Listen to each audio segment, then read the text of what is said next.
Thank you. Okay, it's Here, I'll take one.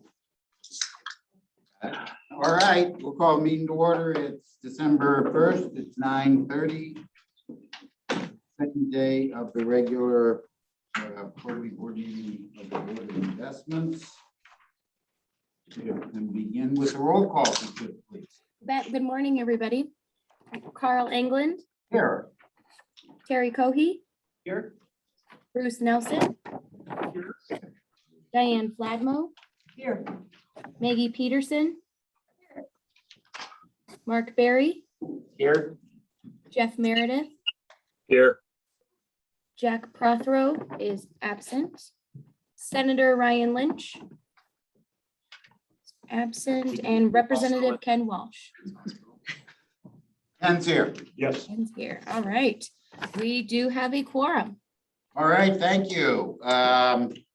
Obviously, we're recording the meeting, so everybody be on notice of that. And are there any comments, public comments on any issues within the board's jurisdiction? Nothing here, anything online? Nothing, all right. So we will go to tab 7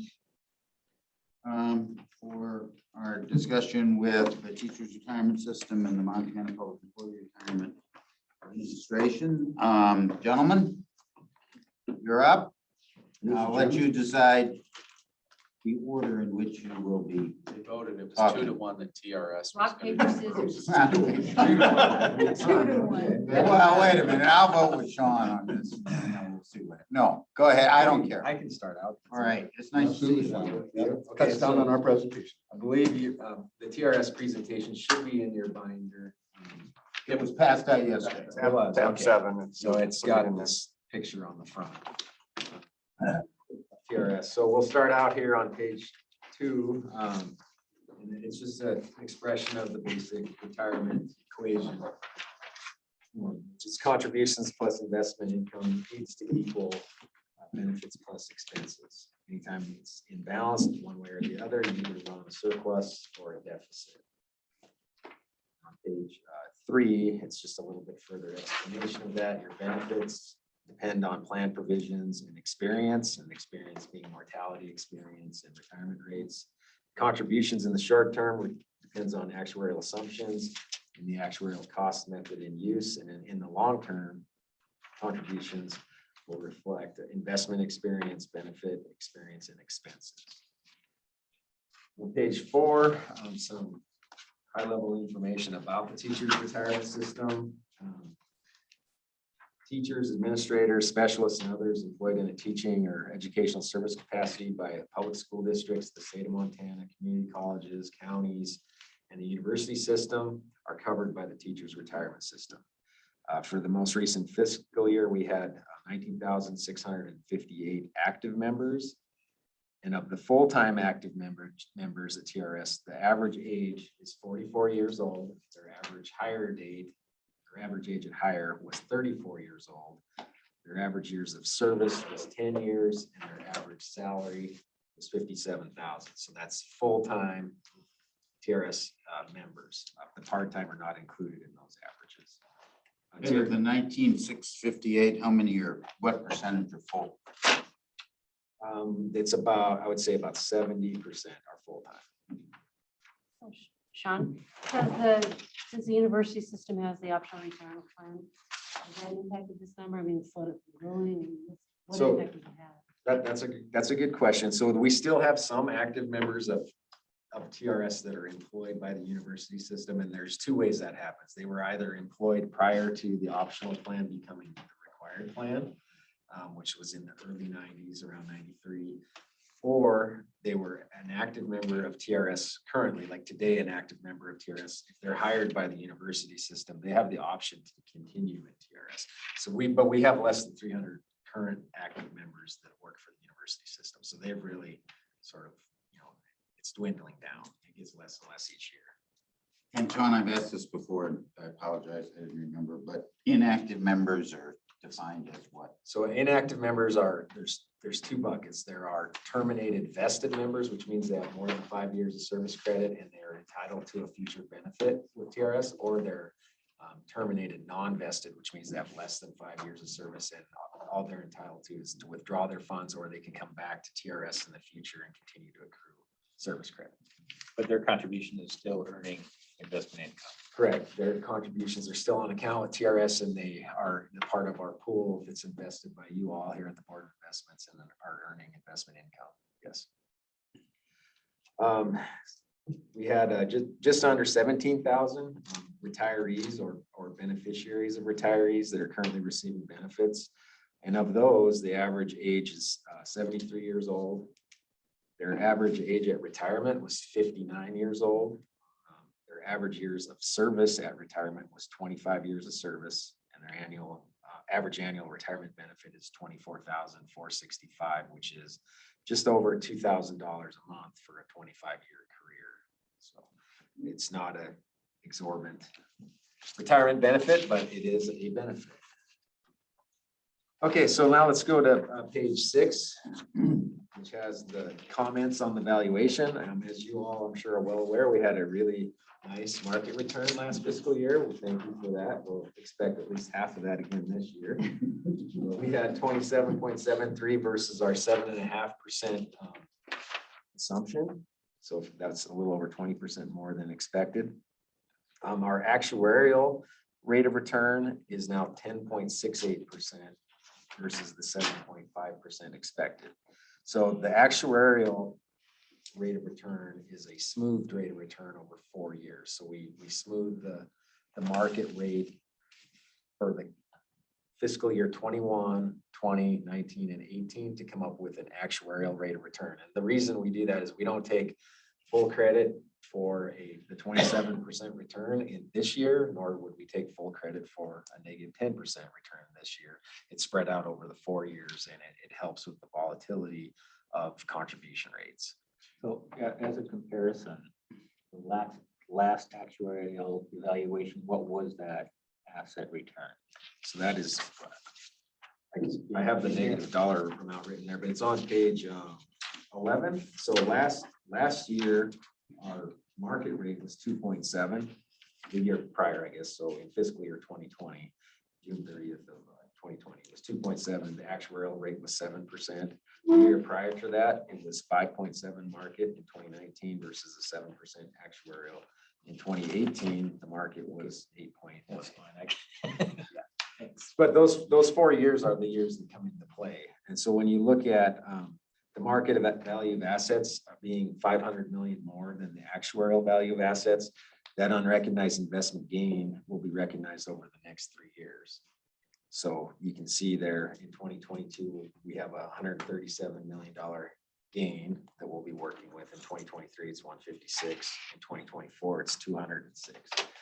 And I don't know that necessarily tells the whole story, so we'll just get a little bit deeper in the weeds. For that most recent fiscal year 21, we actually had 1.1 billion in investment income.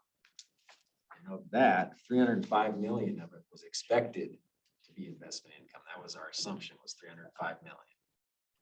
Then from there, we basically have 206 million to split between the 4 years, but you have to factor in the previous 3 years in order to come up with a net amount.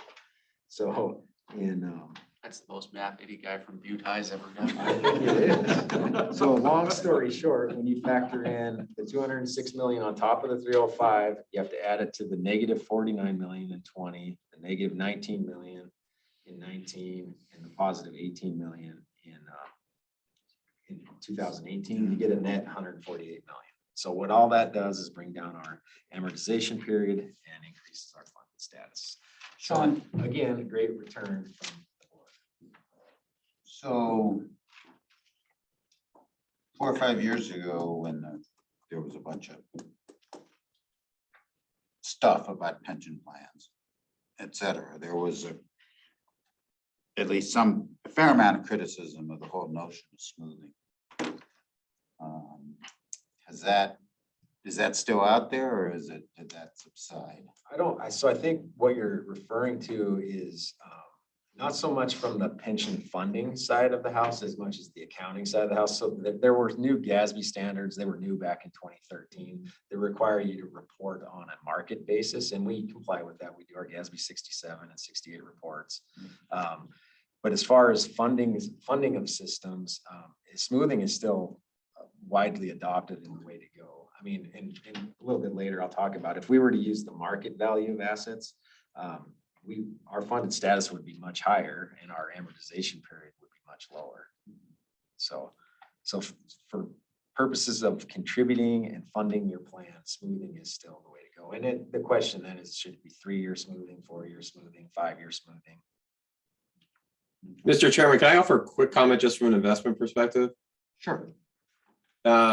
It's funny as an investment professionals, we're usually mark-to-market type people, but I've kind of changed perspective on that. At the end of the day, you're doing annual reports that are subject to volatility that can distort your perceptions on a long-term plan.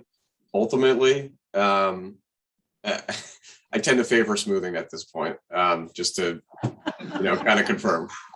Well, that certainly relieves us, Mark.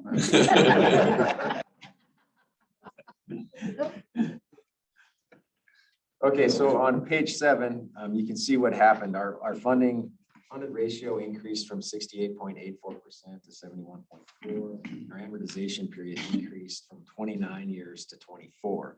If we were using the market value of assets instead of the actuarial value of assets, our funded status would be 79.17%, and our amortization period would be 15 years. All right, on page 8, just some more information about our active and retired membership.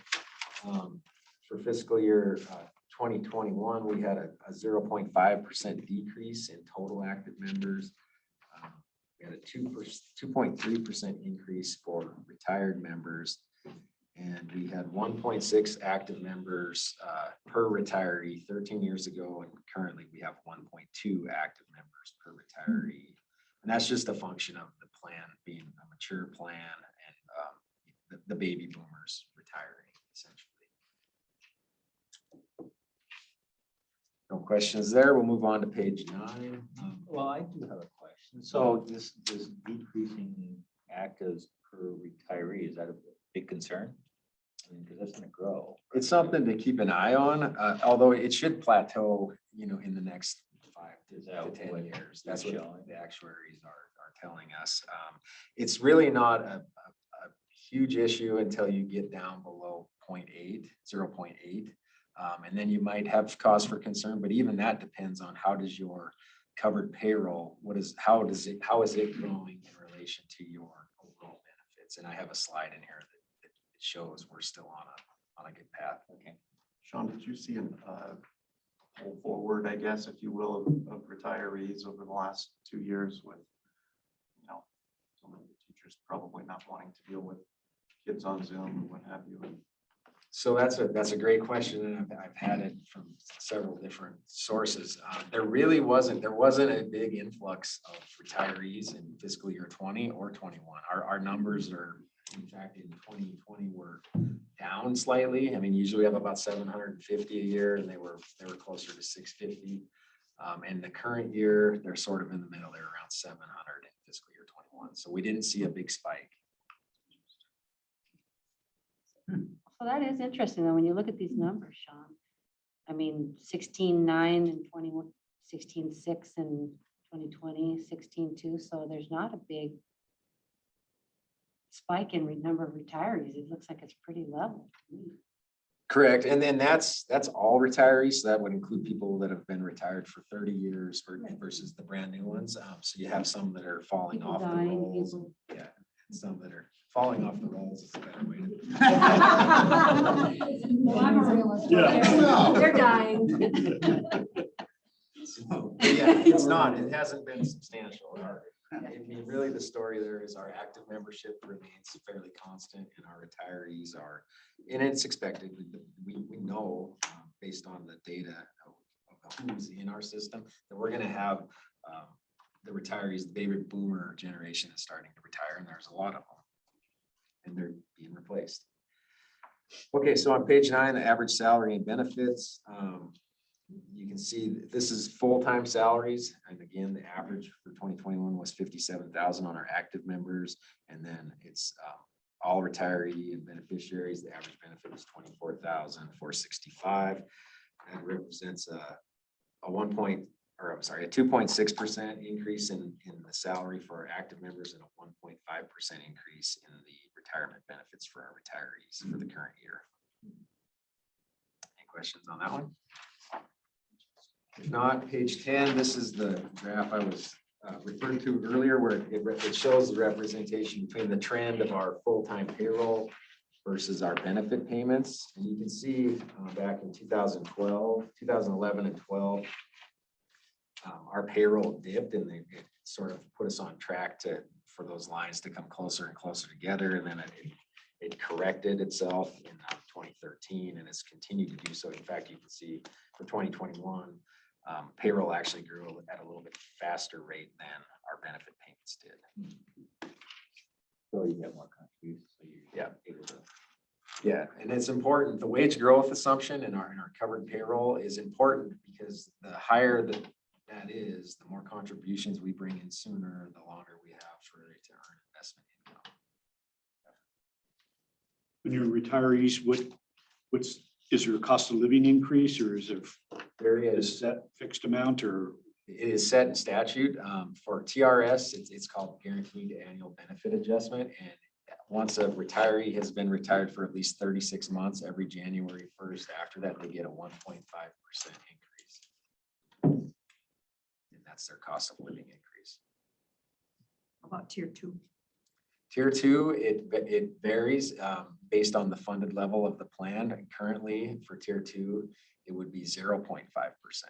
So define your tier 2. So tier 1 is anyone that was hired prior to July 1 of 2013. Tier 2 is anyone hired July 1, 13 forward.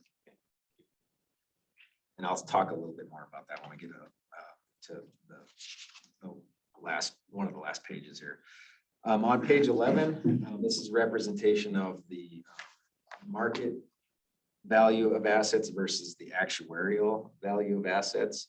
And you can see that 2017, 2018, 2019, they were virtually on top of one another. In 2021, like I discussed earlier, our market value of assets is quite a bit higher than our actuarial value. And at the very bottom, there's the history of the market return and the actuarial return. Page 12 just illustrates cash flow, and you can tell by looking at this that the red bar is really what moves the dial, and of course that is investment income. For 2021, like I spoke earlier, we had a $1.1 billion investment earnings increase, and so you can see it really swung the cash flow dial. Contributions and benefits remain relatively stable. All right, on page 13.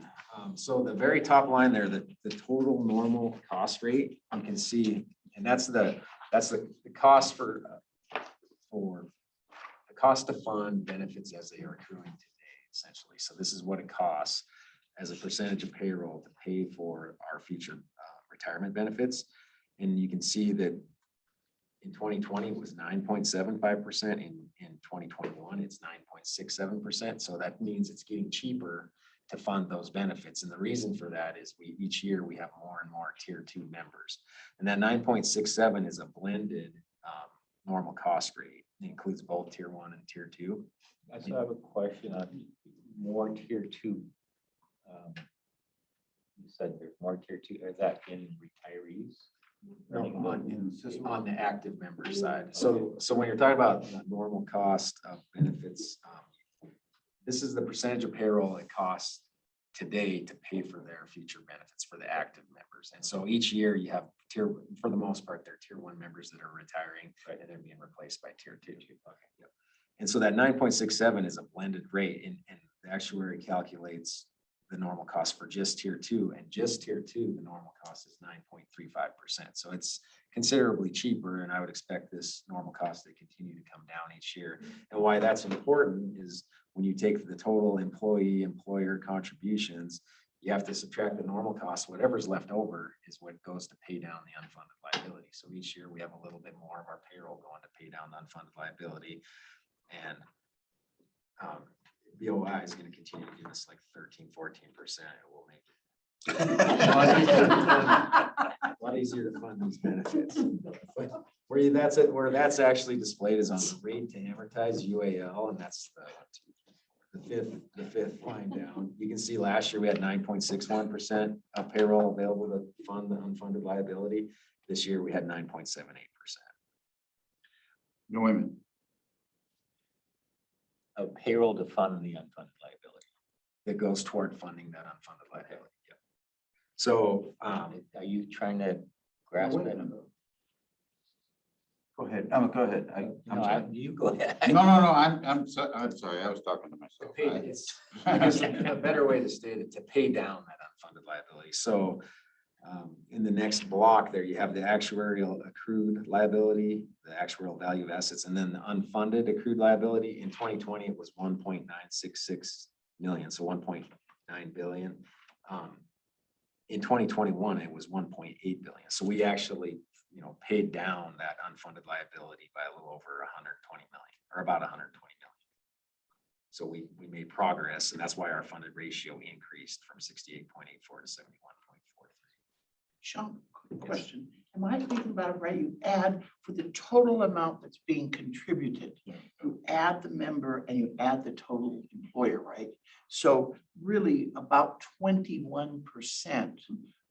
Is that right? That's the Yes. total. Yes, I'll tell you for this fiscal year. Connected on that. That really is a huge number. No, wait a minute. It's How do you get 21? It's 19.81. So So I took the 8.15 and I added the 11.76. Did I do that wrong? 11.66. That's Yep, that's 19.7, 19.881, right? I had really good at it. But anyway, still, it's a big number. Yeah. it is, it's 19.81% is the total Yeah. employee, employer, and state of Montana Wow. contributions. Okay, that answers my question. You said that's statutory, that's So, for legislature. yes, it It is. goes up 10 basis points a year. It will through June 30th of 2024. Yep, it will. So we're getting closer to, and that's another point I meant to make about that, is you can see the total employer statutory rate being 11.76. That will actually increase by 0.1 each year until June 30th, 2024. It'll max out at 11.96%, which again means we'll have more available to pay down that unfunded liability. Just to make clear, there's no increase set up automatically on the employee rate, correct? Correct. For tier one members, like, which are again, people hired prior to July 1, 2013, their normal employee contribution rate is 7.15%, but they're paying an additional 1% supplemental contribution until we reach, certain funding triggers in statute. For tier two, their normal contribution rate is 8.15%. And no supplement. No supplemental currently. The board has authority starting in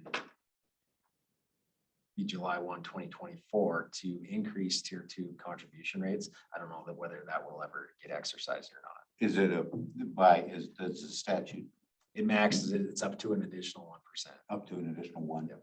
So theirs could potentially be, with a supplemental, could be 9.15%. And does the statute say whether or not that's an annual determination or a permanent determination? It's an annual, yeah. So depending on the funded status of the plan, the board could adjust it upward or downward, a maximum of 1% or back down to the normal rate of 8.15. Thank you, sir. Any other questions on page 13? All right, if not, moving on to 14, this is an illustration of if every single assumption were perfectly met from today going forward, the system would be paid off, 100% funded, I guess is how I should state it, in 2044. And then, This based on actuarial. correct, yes, and the only way this would work out perfectly like this is if every single actuarial assumption was perfectly met. And we know that's not gonna be the case, but it will be roughly met.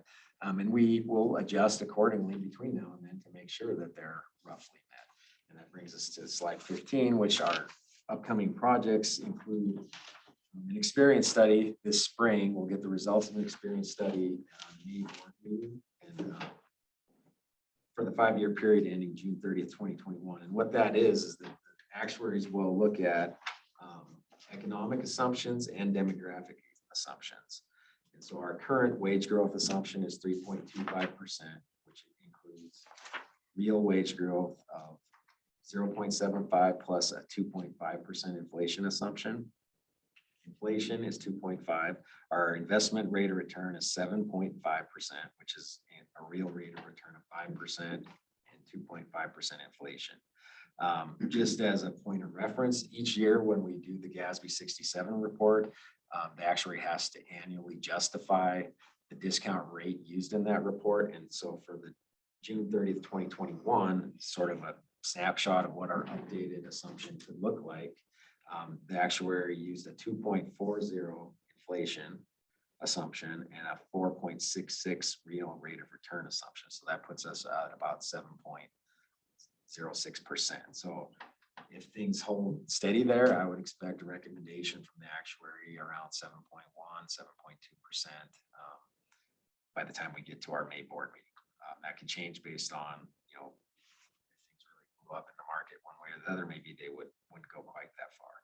So the assumption he used was inflation's going down. Versus the inflation assumption adopted in 2017, yes. Could you please tell Safeway that? So they're well aware of the inflation. The problem is they usually base that off of the Social Security projections, and they will not be updated again prior to the experience study. Hopefully, our actuary will take into account what's actually happening in the real world time, and maybe they won't take it as far as 2.4.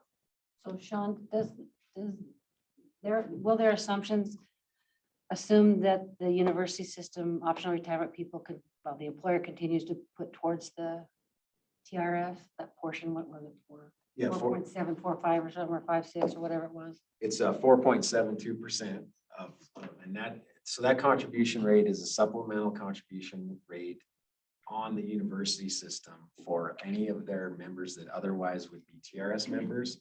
So it's 4.72% of their payroll to pay off the unfunded liability that was created when they left TRS. And that is projected to continue. The statute says that they need to pay off their unfunded liability by July 1, 2033.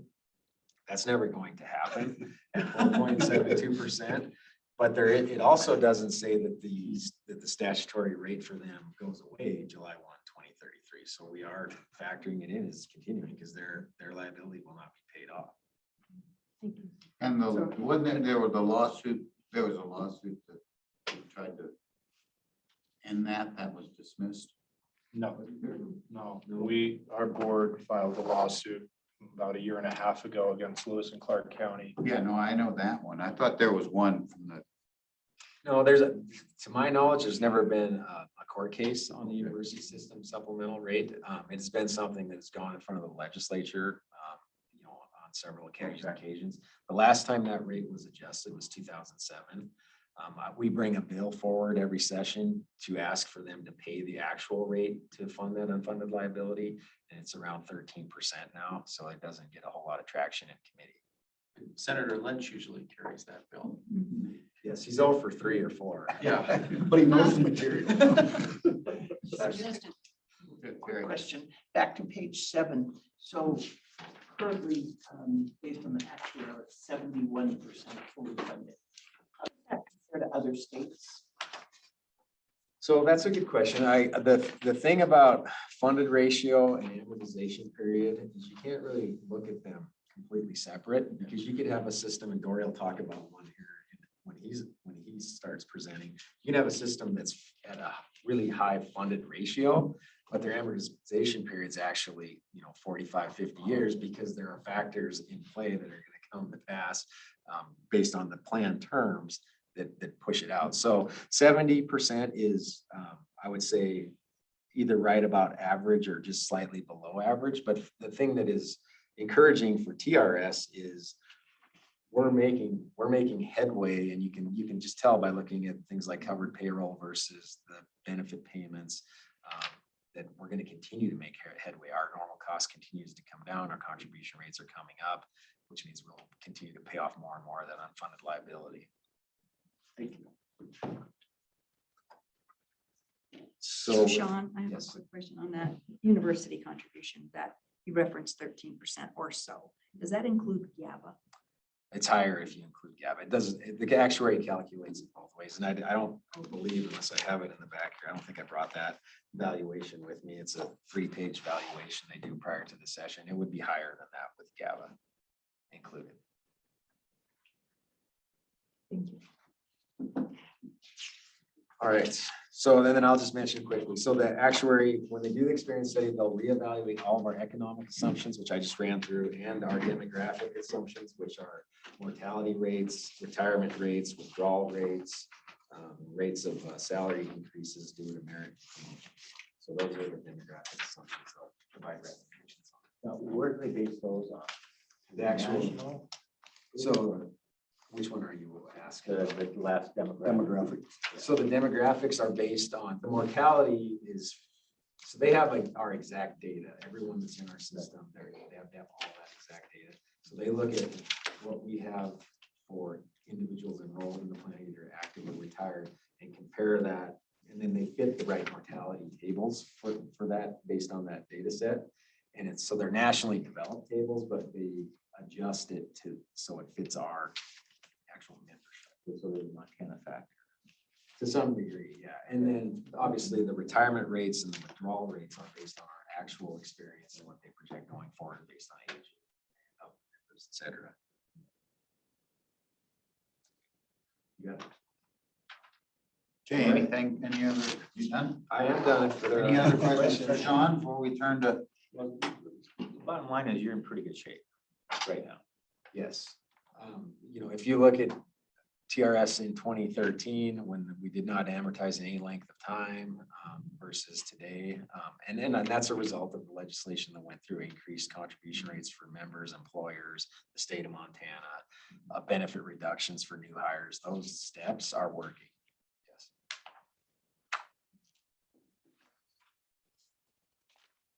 Anything else? Oh, Ken? I read someplace, and I'm not sure if it was in all this material or not, but does it 25 million from the general fund go to the teacher's retirement or the public employees retirement? So July 1 of each year, TRS receives 25 million from the state general fund. ERS about 31, 33, 33. Okay. Yeah, and that was part of the fix that was put in place back in 2013 to fund the system. And is that indefinite or is there a time? The 25 million for TRS is indefinite. There's no sunset on it. Now, if at some point in the future, if we were 100% funded, I would imagine that people would come knocking. That's the judge's retirement system. Ken, maybe some history on that. So within at least the PERS system, the legislature increased benefits in 2001, but didn't ever pay for them. So part of the logic in the 2013 session was the state of Montana increased benefits, but never paid for them. Therefore, that contribution had to go to pay those off. So that was sort of the indefinite logic of putting money into PERS. TRS, it became a question of, okay, because schools are primarily funded with property taxes, does the state, because there are maybe a couple dozen state employees within TRS? We're about 97% of our membership is school district, local government employees, and then it the rest are state of Montana and university system. And we already talked about the university systems less than 300, so. So the logic there was, well, for that liability that wasn't necessarily created by us, do we want to shift that unfunded liability to property taxpayers? And the decision was no. So that's why the state general fund stepped in to make that contribution. Okay, anything else? For Sean? Not that we can't come back to him. Keep on your toes, Sean. I don't want you to. That's good. Gotta stay sharp. Sean will now nap while Dory. He'll correct me. Well, you might now. Well, with that introduction, Dory, welcome. Thank you, Chairman England. Pleasure to be here, Director Villa, members of the board. Always happy to get an invite to come and speak with you about our annual evaluations. And I'm always pleased when Director Graham goes first because he gets most of the tough questions and we can just drive through these slides. I will say that the public funds survey came out yesterday, and I believe the median for public funds pension systems is about 7.2 rate of return. And if I recall, the average funded ratio is in the low 70%. So I think our systems, reflect pretty well with the national trends. That just came out yesterday. I happened to peruse it. So with no further ado, I'll get into the slides. Mr. Holohan, Deputy Director, is here with me today. He's going to go through some of the financials, and I'm going to start off with the basic retirement funding equation, which is where I kind of live. The annual valuation that we have here is a financial checkup for pension plans. It's required in statute, and it provides a snapshot and a baseline for evaluating the sufficiency of contributions and the funded status of any pension system. This first slide represents that basic funding equation, where, as Sean mentioned, contributions plus investments must equal benefits plus expenses. So I'll go into this one just a little bit because Sean just basically presented the equation. Contributions are statutory and they're set by the legislature. The investments vary, as you know, and they're performance-based. And we've been pretty happy to see the returns from this prior year. But those must equal the benefits paid. And that is, the benefits are within the plan provisions and the experience that we've had. Our expenses, the administration of the systems at Impera is about 0.29% of payroll. So in this equation, as Sean mentioned, if the contributions plus the investments are greater than benefits and expenses, the funded ratio generally would improve and the amortization period would decrease, strengthening any plan overall. Likewise, if benefits and expenses are greater than the left side of that equation, the status of a plan would decline. Slide 2 talks about who our members are in Impera. We administer 10 distinct pension plans, 8 defined benefit plans, 1 defined contribution plan, and a 457 deferred compensation plan, which is offered as a supplemental retirement plan. It's voluntary. Empower Retirement is the record keeper for both our DC plan and the 457 deferred compensation plan. The active and retiree membership is over 73,000. And we have just under 30,000 inactive, which are, as Director Graham explained, terminated, vested, and non-vested members with money on account with us. We have reports from 562 public employers, and they report more than 2.5 billion in covered payroll annually. We also certify 220 volunteer fire departments under the Volunteer Firemen's Compensation Act and around 3,500 volunteer firefighters across the state. Next slide begins my comments on the valuation, this year's valuation for PERS alone, which is Impera's largest system. In 2021, the market return averaged 27.48% versus the expected rate of 7.65. So that's just under 20% more than expected. The actuarial asset returns averaged 10.67 versus 7.65. And so that's 3% more than expected. Market value of the assets were just under 700 million more than the actuarial value of the assets. And again, the method being used is a 4-year and smoothing, where gains or losses are recognized over that 4-year period.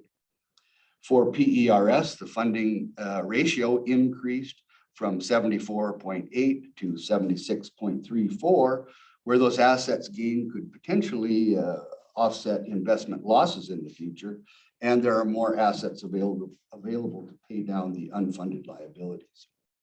The amortization period also decreased from 35 years to 28 years, which under 30 is considered to be actuarial sound. And the normal cost rate continues to go down as more members enter the system in lower benefit tiers. And that's all resulting from the 2013 House Bill 454. I'm hearing more and more that 30 years is not a proper amortization period. I read from some folks, not everyone. And could the two of you respond to that? Is that the right amount for an amortization? There are a number of plans that use a 20-year period. There are a few plans that start to use what's called the closed or layered amortization period. And we've had some of those discussions in the past legislative session. I would say that just anecdotally that 30 years is probably still the standard for actuarial science. Yeah, I would agree. I think you see a little bit of everything out there. The actuaries themselves there's papers on, should it be 40 or 50 years? I mean, what really makes sense? Do you want to put more in now? Or do you want to put, a sort of a steady amount in over time? So I think 30 is still the standard for the most part, but there are different states and different plans that are using other amortization periods or approaches. So feeling comfortable with the 30 years and linked to the length of a career, sort of. Exactly. Yeah. Yeah. I think that's exactly the case. And the horizon for actuaries is generally 30, 50, and 70 years out there. If you look back at what the returns since inception have been here for PERS, you've far exceeded our assumed rate of return. And that's what, since 94? Yeah, that was clearly prior to that, but the farthest tracking we've got inception to date for us is July 1 of 1994. And we're at 9.1. Yeah, I was going to say right 9%. So, it's hard to argue with that kind of long-term experience. Mr. Chairman, the next slide, the bar graph here on slide 5 shows our active and retired membership in PERS alone. For 2021, the current active membership is 29,028, and the retirees total 24,403. As Director Graham mentioned, the active membership has been stable with slow growth over the years, but the retiree population has grown at somewhat a faster rate of averaging 3% over the last 13 years. The increase in the retiree growth, I believe, is a result of an aging planned population and the continued retirement of baby boomers who are remaining in the workforce right now. So I have a question. Dory. Sure, Mark. So, for you, Sean, I guess. So when these retired members, these estimates here, is that on like vested retirees only? The actual receiving benefits? Yes, Okay. correct. Mhm. Yeah, those are the actual numbers. All right, the bar graph on slide 6 shows the average salary and benefits paid to PERS members and retirees since 2008. As Director Graham noted again, the average PERS salary is $46,906. The average annual retirement benefit, $19,865. And that equates in my simple math to an average monthly benefit of $1,655, which is hardly a golden parachute for our public members. And that's PERS only? That's PERS only. Yeah, I'm doing just PERS, and then Mr. Holohan will go through a bunch of financials and the other systems as well, which I've never spent very much time on. I put them on one page and just go through. Okay. You'll get a little fuller explanation with him here. Right. The bottom of that page is pretty self-explanatory. We finally exceeded our wage growth assumption in 2021, which is 3.5%. So that was very helpful as well. And Director Graham explained how increase in covered payroll helps the systems overall. The next chart depicts the total PERS covered payroll and the total PERS benefits paid. And while it's in one chart, there's no direct correlation between those two lines. We like to see that trend continue to be parallel. During fiscal year 2021, nearly 485 million in PERS benefits were paid on a covered payroll of $1.36 billion. Over 90% of that 485 million flows through local economies in Montana. And I am going to pass out a county by county map because people are always interested in how much benefit amounts go to their various hometowns. So I've got a county by county map here. And with that, I'm going to turn it over to Deputy Director Holohan to go through some of the financials. And of course, we're happy to answer questions. Well, thank you, Dory. Mr. Chair, members of the board, it's a pleasure to be here. And if we continue on slide 8 before you, as you heard from Director Graham with relation to TRS, this shows the historical value of assets for the PERS system on both the market and actuarial value basis, going back 14 years to 2008. The market value of assets is represented by the dark blue bars going up, and the actuarial or the smooth value of assets is represented by that red line. And so again, to come to the actuarial value of assets, as you've already heard, we smooth in gains and losses over a 4-year period. So any market return below our assumed rate is considered an actuarial loss. Anyone above is an actuarial gain. Do that over a 4-year period. We don't take the full market value of assets and base the valuation results off of that value, but rather recognize a quarter of that in the first year and then a quarter in each of the next 3 years. So for this past year, we're sitting at a market value, you'll see here in 2021, of 7.2 billion in assets, but only an actuarial value of 6.5 billion. So that difference there, that 700 million, stands as a deferred actuarial gain and reflects the positive investment performance that we certainly had this year of 1.6 billion for the PERS system. So a quarter of that gain of 1.6 is going to be phased in this first year, and then 3/4 of that with a quarter each year will be phased in over the next 3 years into the plan. So what this means is that if we hit our current assumed rate of 7.65 over the next 3 years, we'll see gains on an actuarial value of asset basis in the system. And if you look at this graph on a historical basis, going back to 2008, the economic crisis, you can see we were recognizing pretty steep losses, and you can see what effect that had on the red line. It actually took it down till about 2012.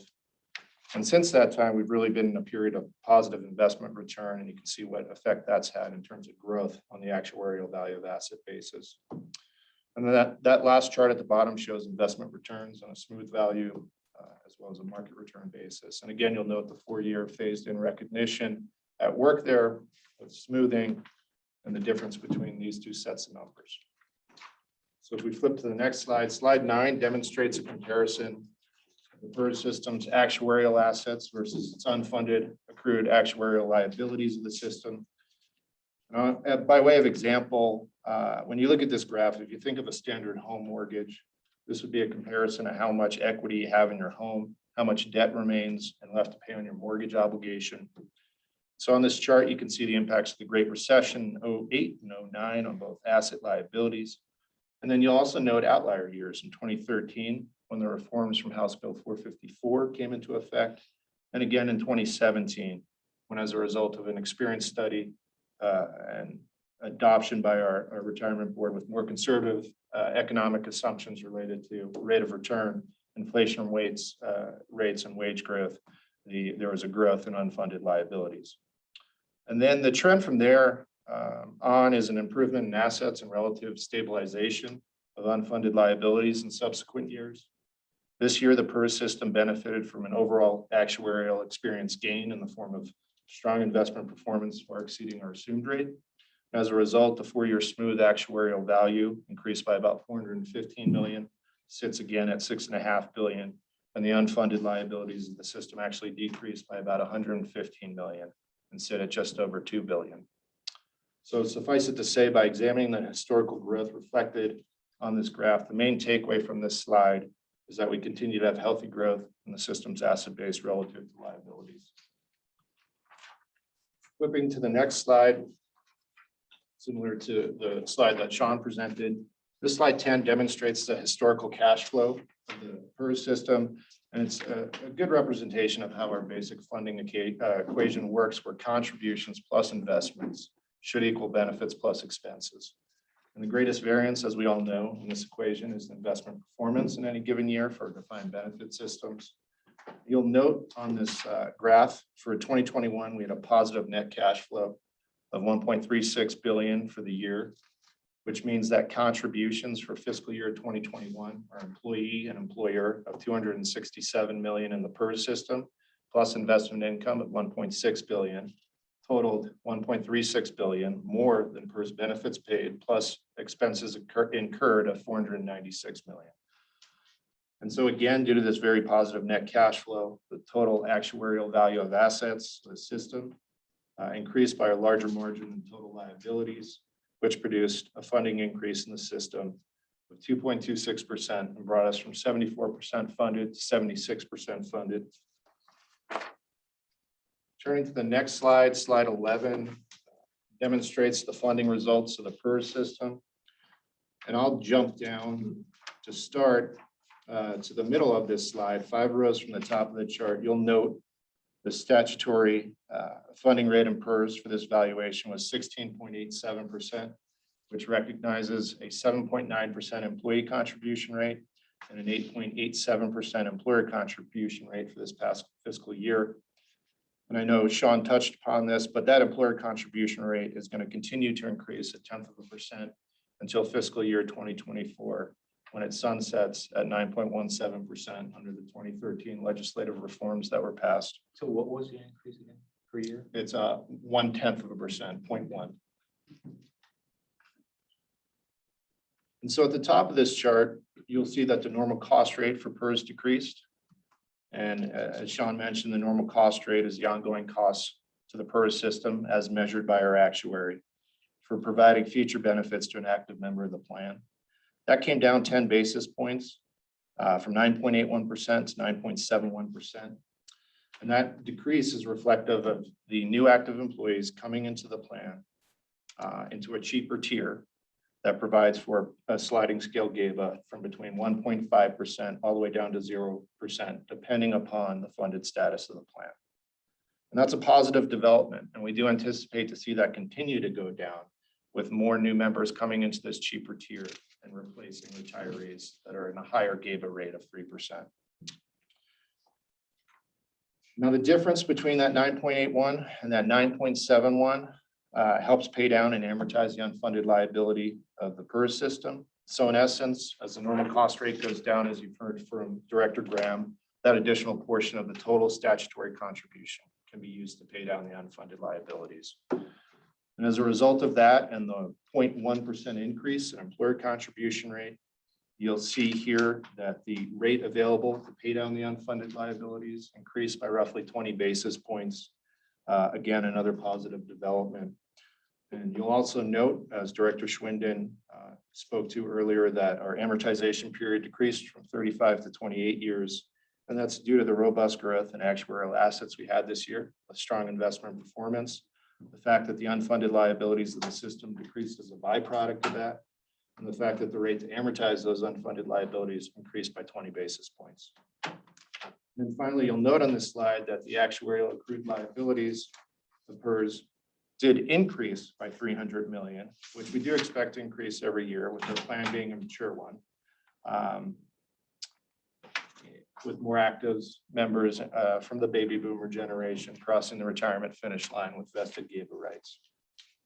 However, I would point out that the actuarial assets also increased by about $415 million. And that's important because assets went up more this year, which increased our unfunded liability, decreased our unfunded liability, and increased our funded ratio in turn by 226 basis points. Turn to the next slide, slide 12. This provides a summary for you of the valuation numbers for all of our other defined benefit plans that we administer at Empira. And across the board with strong investment performance, all of the funded ratios increased and all of the amortization periods to pay off unfunded liabilities decreased, which was very positive. So starting at the top, you'll see the judge's retirement system remains extremely well-funded at 177%. And that will be experiencing an employer contribution holiday under Senate Bill 175 that was passed this session. However, even with that holiday, we do anticipate, based on an actuarial assessment and fiscal note, that system will remain roughly 160 some odd percent funded. Was that employee or employer? That is employer contribution holiday for two The fiscal. employees continue to have the same amount. That's correct. And that holiday will last for 2 fiscal years. When that expires, the contribution rate for the employers will actually come back at a lesser amount. Under statute, it was 25.81%. Will come back at 14%. However, there was a trigger in the bill to have that rate go back up to the original rate of 25% if the system, after an actuarial evaluation, goes below 120% funded. So there's a safety mechanism in there for the system. Thank you. But the bogey's 120%. Still, right, for that to kick back up. That's correct. They're judges. I think Director Villa was involved in that prior sessions. Folks that carried the bill this session opposed it when it had a different sponsor. Great idea this go around. All right, if we drop down, the Highway Patrol Officer Retirement System funded ratio, you'll see increased from 65 to 67%, and its amortization period dropped down from 39 years to 26 years. Again, that's a result of strong investment performance, as well as the passage of House Bill 72, which came out of this past legislative session, and which diverted $4 million from the Highway Patrol Retention Fund to the pension fund for HPORs. That was paid in August of this year. $2 million under that bill will be diverted from the retention fund to the pension fund by August of this next year. And then 500,000 will be diverted each year subsequently in perpetuity until that system is 100% funded. So that measure had a significant impact to the system. Question? Is the statutory rate really 51%? That includes the state contribution as well. Oh, okay. So we view that as a combined contribution rate. Yep. That House Bill 72 was a Public Employees Retirement Board bill that we brought to the legislature. And under that funding scenario, we were going to use sports book gaming dollars to bolster the funding for that system, but it got hijacked by Representative Garner. He came up with a good solution, working with the Highway Patrol associations, et cetera, and got that bill passed. So in the past 2 sessions, without any major efforts for pension reform, we have fully funded the sheriff's system and the Highway Patrol system, which both were suffering. So we feel pretty good about that. I'm sorry, Bill. Nope. Dropping down, the sheriff's retirement system increased its funding from 81 to 83%, and its amortization period dropped from 21 to 18 years. Next up, the game wardens and peace officers retirement system is actually our only system which amortizes its unfunded liabilities over 30 years.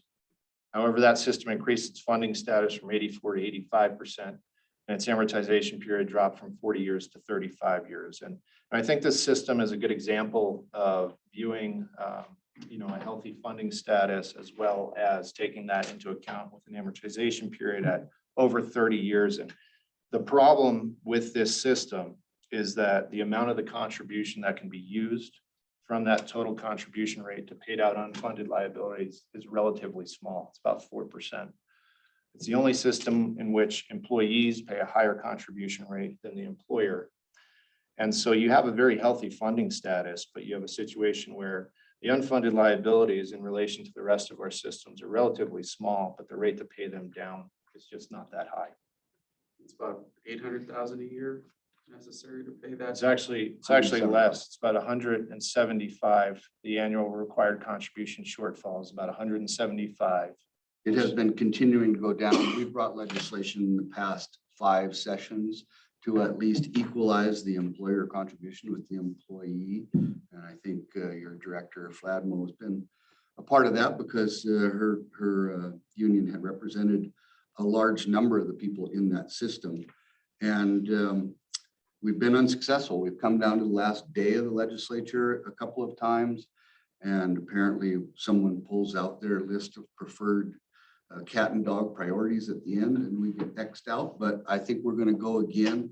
The interim study on House Joint 8 to study pension systems that was sponsored by Representative Garner again is not finding a good foothold to try and do major reforms of the pension system. So we're talking to them about a committee bill that they could propose that would fix this system. And what? So I don't understand. What's the fix? Well, our fix has generally been to equalize the employer contribution with the higher amount that the employees pay. What are those two And what are numbers? those numbers? Yeah, Roughly. the employee rate is 11%, excuse me, is 11% and the employer contribution rate is 9%. And so that would fix the system very easily and make If they were everybody. both at 11. And we propose pretty much that every session. So, excuse me, I mean, all game wardens are employed by Fish, Wildlife and Parks, right? That's correct. So it's just one state agency that would. No, it used to be that this was a system only for game wardens. Around 97 peace officers were added to the system. And so the largest membership of the system, as Diane knows, is detention officers with Montana State Prison System. Yep. At a much lower salary rate than what the game wardens are. So there's also that disparity within that small system. System-wide, it's about 1,000 active members. But you have a huge amount of turnover there, so, I mean, they're not going to vest at all.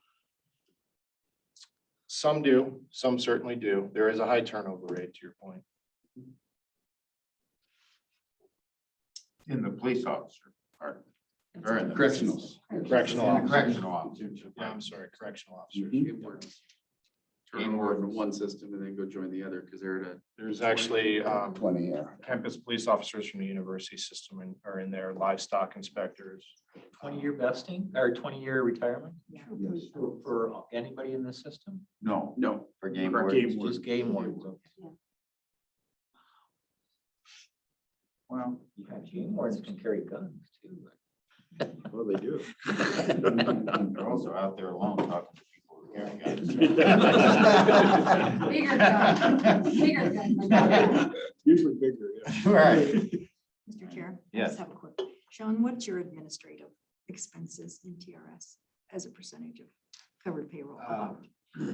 So we measure it as a percentage of benefits paid, and by statute, we're limited to 1.5% of benefits paid. We're currently at 0.98%. I just have to give kudos to, I mean, I think we have to have a quiet celebration of the work that's been done in our pension systems. And certainly the Board of Investments has been an important part of that. We have a small staff that has done great work under the direction of a person who knows a lot about pensions and was an active part of fixing them in 2013, as were you all. And so I think all the work that went into fixing the pensions is coming to fruition with frosting this year because of the outstanding work of the Board of Investments. I think we look at the small staff that TRS has and the great work they do, and that small staff that Impera has in comparison to the work they do. I think, it's just time to celebrate the work of these folks in this room and understand the history of pensions and all the concerns that have been expressed remains a concern with me and our members. We want things to happen in such a way that we can count on pensions for recruitment and retention of our staff, and especially now more than ever. But I also think it's a time to celebrate a bit of the work that's gone into and the staff members that have put in that work. And Villa was really an important part. I don't remember. 10 the years quote. off my life. The Sean quote was who there. says, yeah, governors, Schweitzer, it says, Danny, fix the pensions.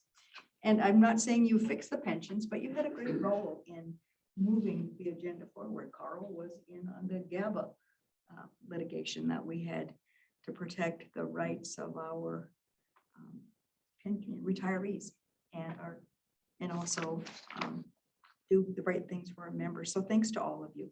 And I do mean all of you for all the work you've done. And I think we just keep our heads down and keep on doing great work. But I just think we have to take a moment to celebrate the work of this staff, the leadership here, you and your staffs. Thank you. Diane, I appreciate your comments there. I did like the part where you said a quiet celebration, because we certainly don't want to draw undue attention to our successes, et cetera. I was fortunate enough to serve on the State Administration Committee in the early 90s. And I've kind of had the opportunity to watch how the interaction between the Board of Investments and teachers and parasystems have gone. And there's never been a better relationship that I have seen over those past 30 years between our administrations and the staff here at the Board of Investments. I mean, we talk all the time. We make sure that our message is clear and consistent. And I think it pays great dividends. So I appreciate your comments. Yeah, You know- the only thing I would add to that is you made a really good point. I don't know that it comes out very often. Maybe it does in your boardroom. But the one thing that we directly control, both as TRS board and the Board of Investments, is our expenses. And I know that in recent years, the Board of Investments investment expenses you guys have done a lot of work to bring those down. And we definitely appreciate that. It's hard to tell when you're just looking at the dollar amount of investment expenses. Because, when I took over in 2013, we had about 3 billion in assets, and now we have 5 billion in assets. So the dollar amount's going up, but the percentage of assets, it's going down. Market or expenses as a percentage of assets is going down. And Dan and John probably have those numbers, but we have noticed that, and it does help. Well, I want to get back to Bill, but as long as we're doing this. There's one more piece of this that's important too, which is that when the pension reform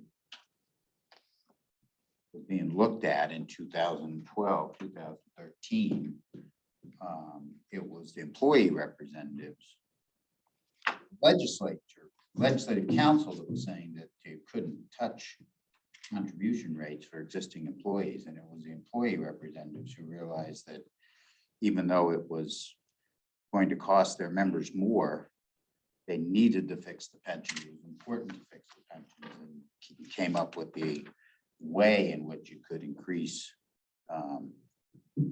contributions from existing employees, which is an important part of the reform. So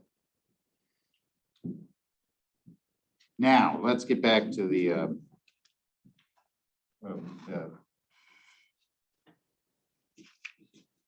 police officers. I think we're police officers, right? We are. So if you drop down from the game warden system we just spoke to, the municipal police officers retirement system also had a good positive year, increasing its funding status from 71 to 74%, shaving off a year in its amortization period from 16 to 15.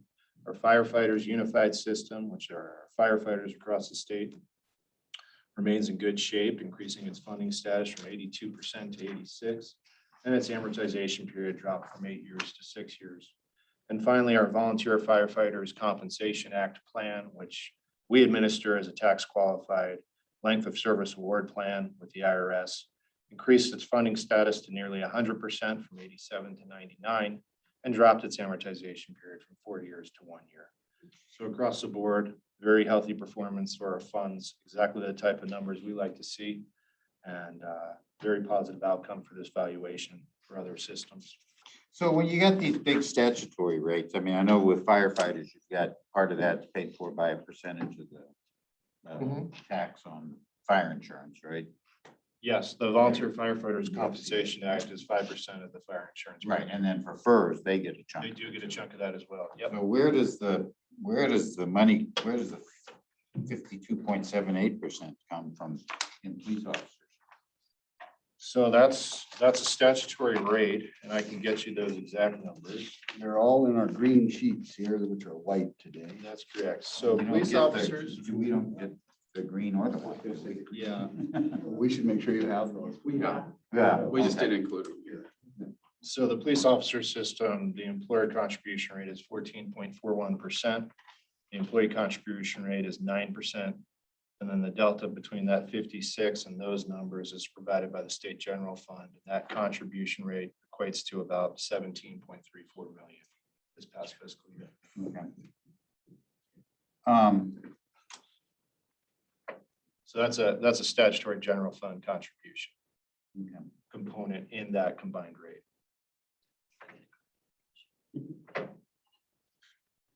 Now.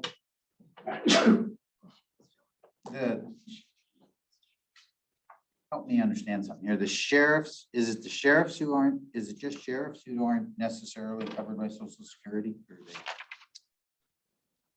Yeah, that's primarily true across all of our defined benefit plans. Those that didn't opt into the original social security agreements as well. There's a smattering, I think, of some local employers and some of our other public safety systems that if they hadn't opted in, which is irrevocable, as you know, then they're not covered. Municipal police are not in social security, FERS are not in social security, highway patrol are not in social security. And I would say the majority of FERS aren't in, but there are a portion that have opted in. Right. So all of public safety. Essentially, all the public safety people are not. Game wardens are in. All right, game wardens. I'm sure there's a long and tortured history why that's true. But briefly, what was the rationale? Local control or? They didn't. Well, I mean, I think that's really the local employer's decision more than anything. I think that formed the basis for a lot of those They didn't want to decisions. pay that. So it's not withheld from the employee contribution, but there was no money going from the employer. Yeah, I think probably the main takeaway is that when you look at the system and the average benefit, keep in mind that for a lot of these members, they're also not getting social security on top of that, like you would for PERS members. Yeah. An interesting point is that there are a few entities in the TRS system, like Flathead Valley Community College isn't in social security. So they're just a smattering of very small entities, schools. And when did that decision have to be made? When was the opt-out in there? I don't know. Long way. I haven't heard of anybody making those decisions in my Yeah. 7 years here. So it's been a long time ago. All right, if we turn to that last slide, slide 13. Very similar to what you heard from Director Graham and TRS. This final slide shows our progress towards 100% funding in our largest plan. PERS, and what is depicted here is the representation that if we hit all actuarial assumptions exactly, we'll amortize in 28 years and be 100% funded. And roughly find that 100% funding status in the year 2048.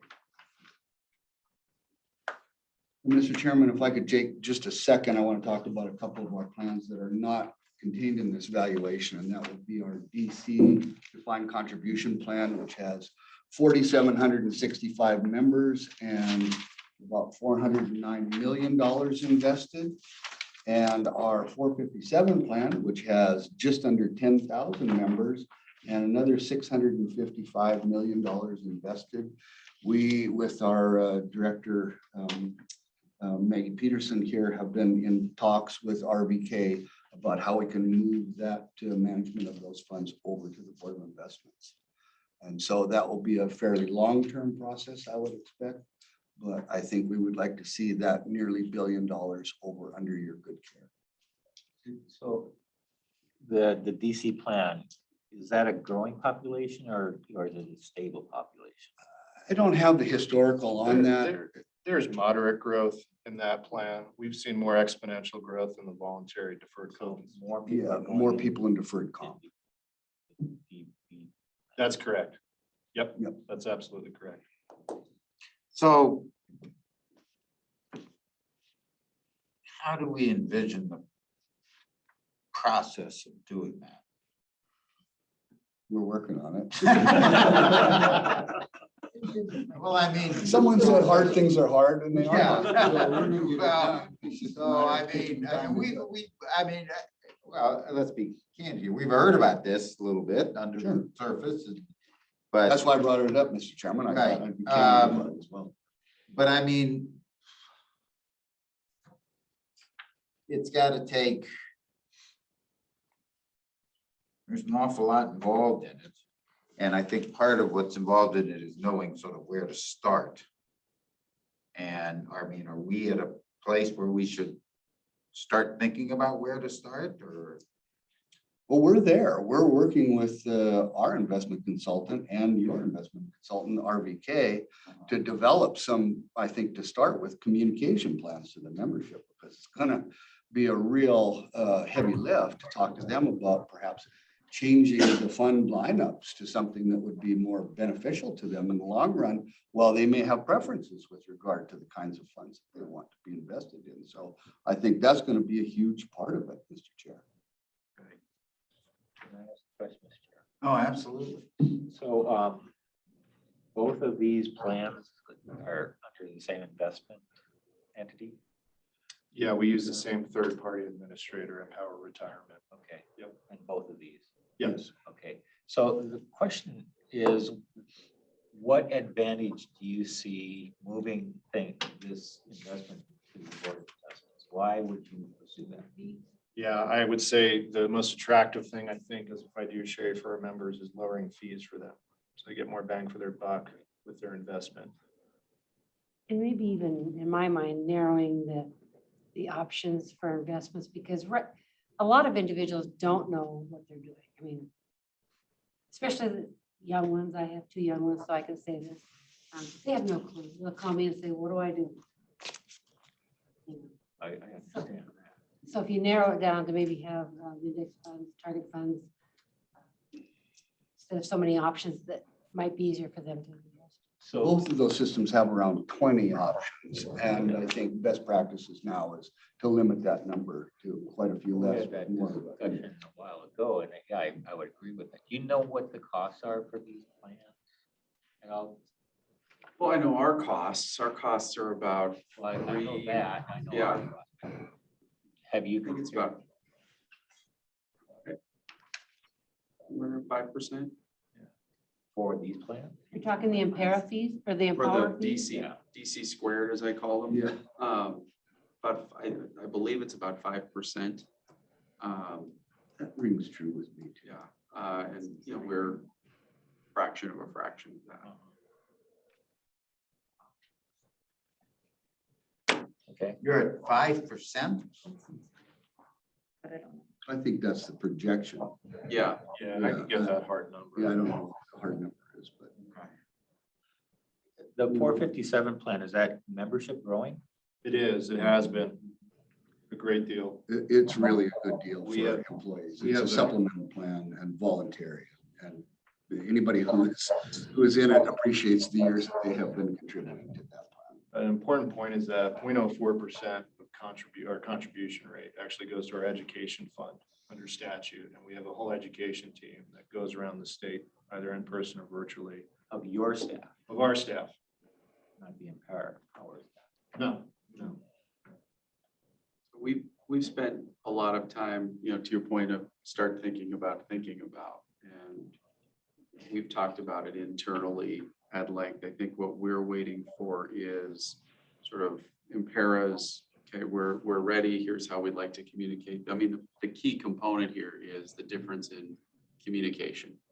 They have thousands of people to talk to that we're not built for that.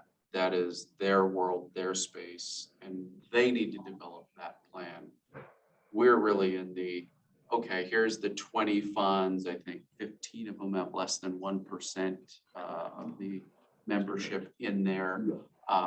And sort of how would we make that work? So we've spent some time internally thinking about, but really we're in the, I view us as in the receiver seat, that as soon as Impera figures out how they'd like to proceed with membership, then we can have the conversation about, okay, board, here's sort of the. But are you thinking that we would, I mean, what would we be what would we be doing? In large part, our role would be much like we do with CAP. We would be doing manager selection, vetting managers, negotiating fees, those things that we do. For the well product. For the product. We're not doing we're not setting up an age specific retirement. And we're not handling the Investments. bookkeeping. No, that's a technical portion, Terry, that would require, I think, some expertise with regard to how Board of Investments staff would be interfacing with that record keeper. Right now, we have a system for that. That would have to be changed as well. So it'd basically be Empower, we'd have State Street as a custodian, we'd have Empower as a custodian. How do we get performance reports? How do we get those sorts of things? The reviews are different. And I think you heard some of this from your consultant on how you get quarterly updates. There's a very regular work plan that they follow, fairly regimented, similar to what we do with our assets that would be replicated. So it's, I guess, from my perspective, before I bring anything to you all, we're going to wait to hear from Impera. Once we hear from Impera, we'll get this group together to get the request and then start working on, okay, what do we need to do to fulfill this request? So what we need to hear from Impera is the request that you manage this? Is that what you're saying? What I'm saying is we're not in a place to begin working on any of the investment decisions that would be made from that request until they have figured out how the communication process needs to work with members. Members are the drivers in the DC squared plans. Here, there are clients, we have a fiduciary duty to the funds. In this instance, the fiduciary duty lies with those individual members on their behalf. Yes. So it's a different dynamic, Yes. but this is not unique.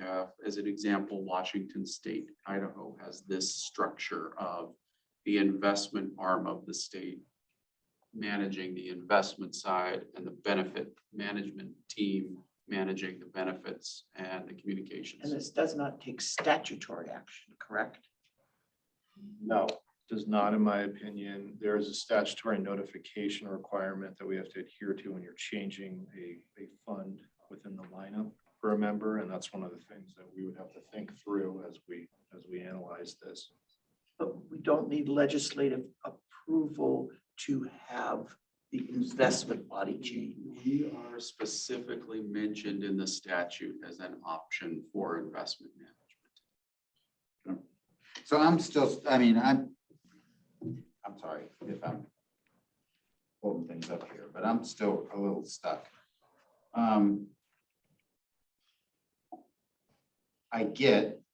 Obviously, I get the importance of the communication with your members. Right? Yeah.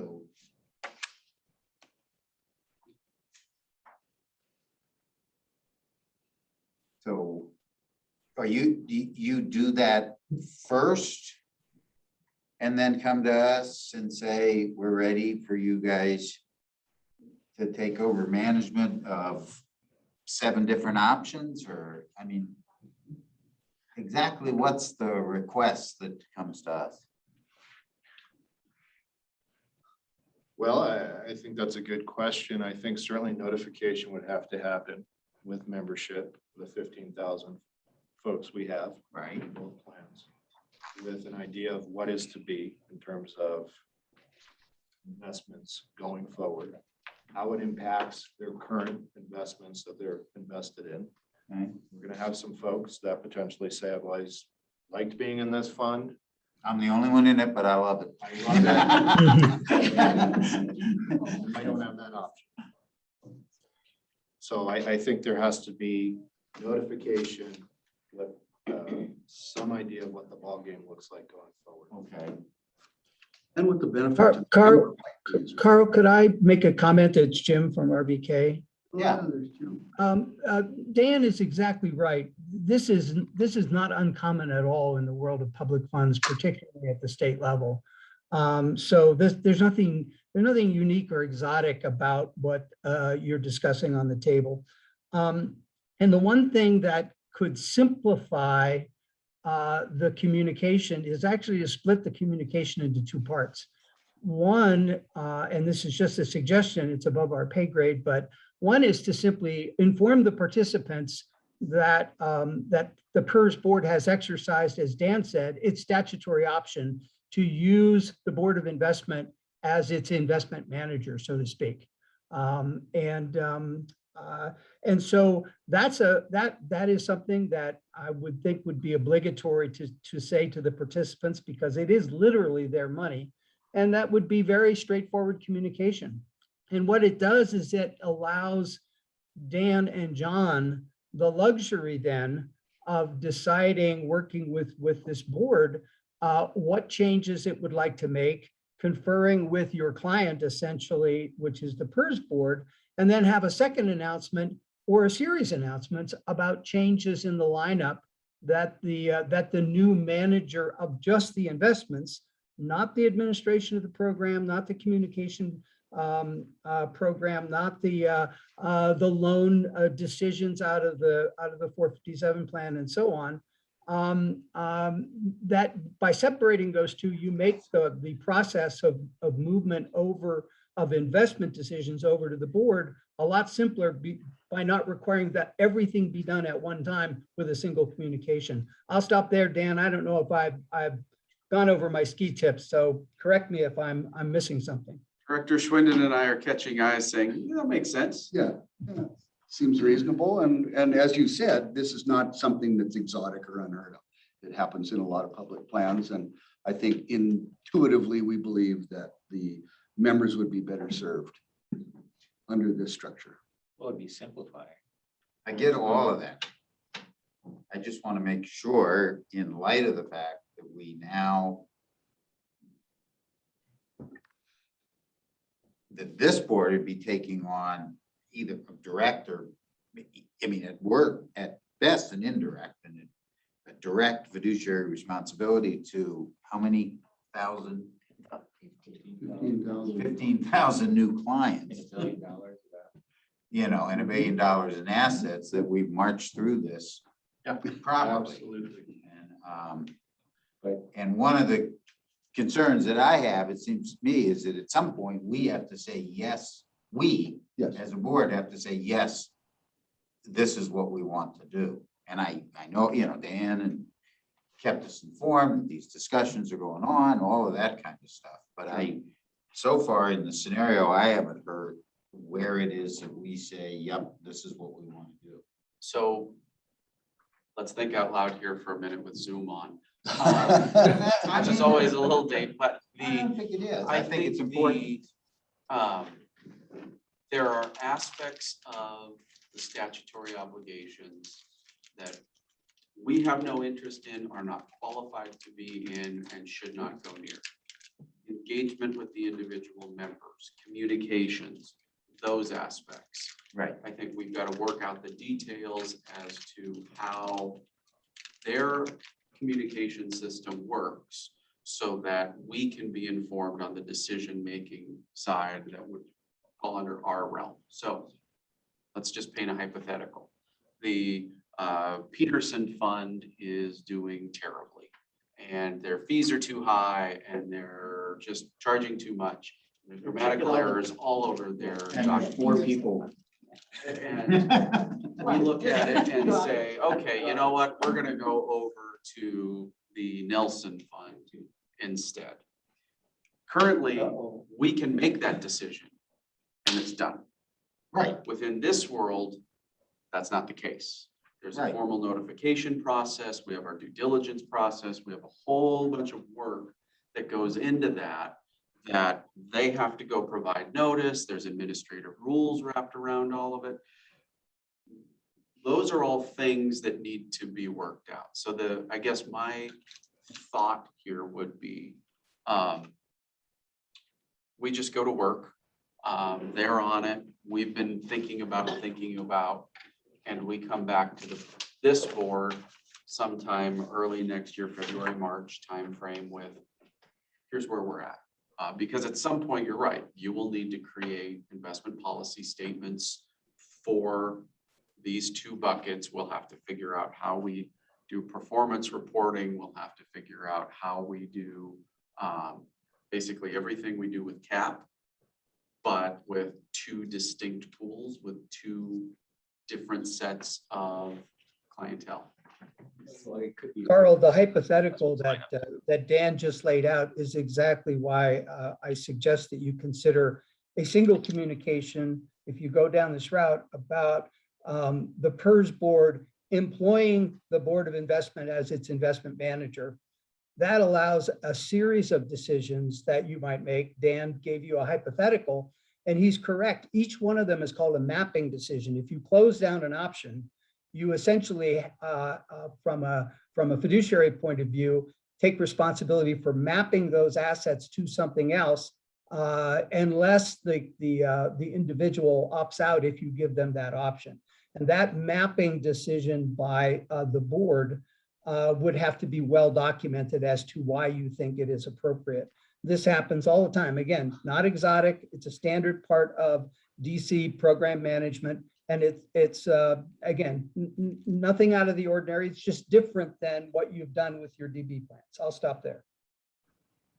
What occurs to me here is, I think everybody in this room wants to serve the citizens of Montana and state employees and give them the best fees. And I was a happy participant in deferred comp for many, many years. Now I'm thinking from the point of the Board of Investments, okay? We are, I think, an extremely efficient organization. And like with the change we've just done with the intercap and so on, we're constantly doing things that lower costs and provide better service. What I'm a little bit worried about is, what's our total bandwidth? You know, this is a big thing to take on. And it sounds like a really good thing from the point of view of the participants. You know, it really benefits them. I'm just worried about, and I want to be part of this decision process, in taking on one more big task. Do we harm what we already have built? That's what I want us to think about. Not that we don't care about the state employees and so on, but. So you know, big picture, early days, but I think one of the things that's clear that gives us an advantage and why I think it would be attractive to have this partnership is because we would have a lot of synergies with our existing managers. I don't think, you know, we have those contacts in the industry. We have those managers existing within CAP. And that's where a lot of the fee savings comes in, because you say, well, I'm already investing, you know, $1 billion with you over here. You know, if I get a couple $100 million more, can I get the same fee? You know, we can do those kinds of transactions. And so big picture, for the most part, I'm not saying this is, you know, 100% or that we've thought through everything, but there would be, I think, a lot of overlap with existing managers.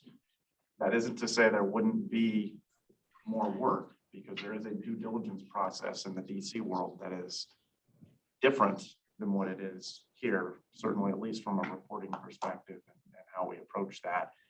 But nonetheless, I think there would still be, you know, enough overlap and you know, ability to use staff in ways that it wouldn't be a, you know, hopefully a huge burden. But it's, you know, it's something we'll have to consider as we get further into this. You know, one of the things, particularly on the public market side of, okay, well, you know, does this mean we need another person over there to, you know, take some of that up? And it's still likely, given where fees are currently, would still be worth it. But then it's an FTE discussion of, okay, well, we need somebody else. It still may be far cheaper than what's happening currently. But you know, you're not wrong in some ways. Let me I make, want to just affirm, if we don't have the resources to do it, it would be a breach of my fiduciary obligation to say, we can do this and not have the resources in place to do it. That is where there need to be a legislative conversation of, hey, we're taking this on, I need 2 FTE to do it, and here's the benefit of it. let me, So, let me make a suggestion, because we're behind schedule on it. I'm sorry. No, S is I perfect. shouldn't have brought it up. It really No, wasn't on the actually, agenda, but I actually, saw it's it. perfect that you did bring it up because I think I mean, it's now out there to the extent that, I mean, as I say, we've been kept informed that you guys have been talking about this. I've you know. spoken with the Employee Investment Advisory Council Right. about this twice. I've talked to Right. our board about it at least once. So let me suggest, and hopefully you guys can do this, that at our February meeting, we set aside an hour or so and do a little education as to what this would do, and that would start us answering questions like Terry has. You know, So we're available at your you convenience. know, Mr. Chairman. we're set up for the 16th, 17th. I mean, we can work with you on when that time would be. So does that make sense to everybody? so I just want to be clear, are you asking us to have an education session on how it would work, or an education session on how it does work today? I guess an education session on what it would, how it, not necessarily on the specifics of how it would work, but the sort of the general thing of Okay, how it works how it would work, okay. without getting into the weeds of, are we gonna offer the A fund or the B Right, fund? Yeah, that's the Things way. that occur to me, like a fixed, would we use our bond pool? A huge amount of the DC participants are in. The fixed. stable Right, value, right, stable but value. you know. And then Yeah. things like, and I'm just thinking from a really silly point of view, but somebody in Glendive decides, we've set up the funds, everybody's on it. Somebody in Glendive decides they're gonna change from fund A to B. We obviously don't do that. Your administrative side does that, but then how does it translate that those Right. assets move? That's the sort of thing I need to understand. And I need to understand how you administer. Yep. You know, I mean, and again, not deep in the weeds, but it seems to me that, I mean, Terry's point is well taken. I think we get as much as a board should get about what happens in here day in and day out. So now that we're taking this on, what does that mean to us? And you, and how do we set this up, those kinds of things. But anyway, can we put this off? Can we put off that kind of general discussion till February? And then I say that because we're behind schedule, but also, Doris, I mean, I appreciate the heck out of you raising this now. Because we're gonna have to go through that, and if you're ready to start doing it, then let's start doing it. Mr. Chairman, it's a process, and I think by February, we can at least make some diagrams and charts that would show what's the pathway to get to the end. Oh, we love diagrams. Yes. Yeah, absolutely. So I appreciate it very much. Great discussion and a great, and I look forward to Pleasure. more of this. Pleasure. So Thank you. anything else for these guys? Thanks, guys. Thank you. Have a Always a great day. pleasure to see you. Yeah, can we take 5? Yeah. Yeah, we're back at 11:15. Recording is in progress. Thank you, Mr. Chairman, members of the board. You have my report in front of you. In the essence of time, I won't go through it. There is not a lot of change from last month's board meeting. I would just open it up for maybe any questions that you might have at this time. So Terry, are you going to give Doug the trampoline I think report? Doug heard the trampoline. I heard the trampoline. It's amazing, the new hat I'm wearing there. We haven't funded that loan yet, but hopefully soon. Activity is what? at this point? We've got 2 reservations recently in the last couple of weeks, so that's good to see. They're total about $2 million in reservations. As you can see from their commitments, we have commitments out there waiting to be funded, and there's reservations there that are waiting to be reviewed and brought to the board. So we'll probably have a loan that'll need to go to the full board in February, I'm guessing. Okay. And activity is normal or? Yeah, activity's normal. Okay, You haven't seen a slowdown because of all this infrastructure money and all the ARPA money and that sort of thing? Or is it just- I haven't. I think demand at the banks is still good for loans. But there is a lot of money out there floating around.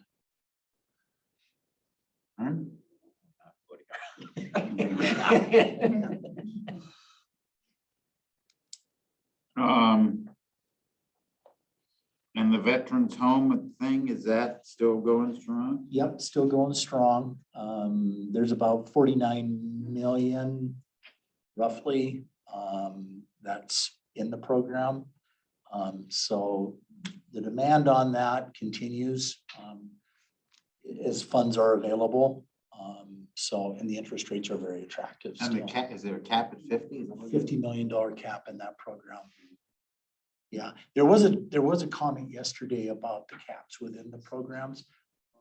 Almost all of my programs have a cap other than the participation loan program, which there's a soft cap of 25% of the coal tax trust fund can be used for loans, but all of the other programs do have a cap that is set by the legislature for those programs. All right.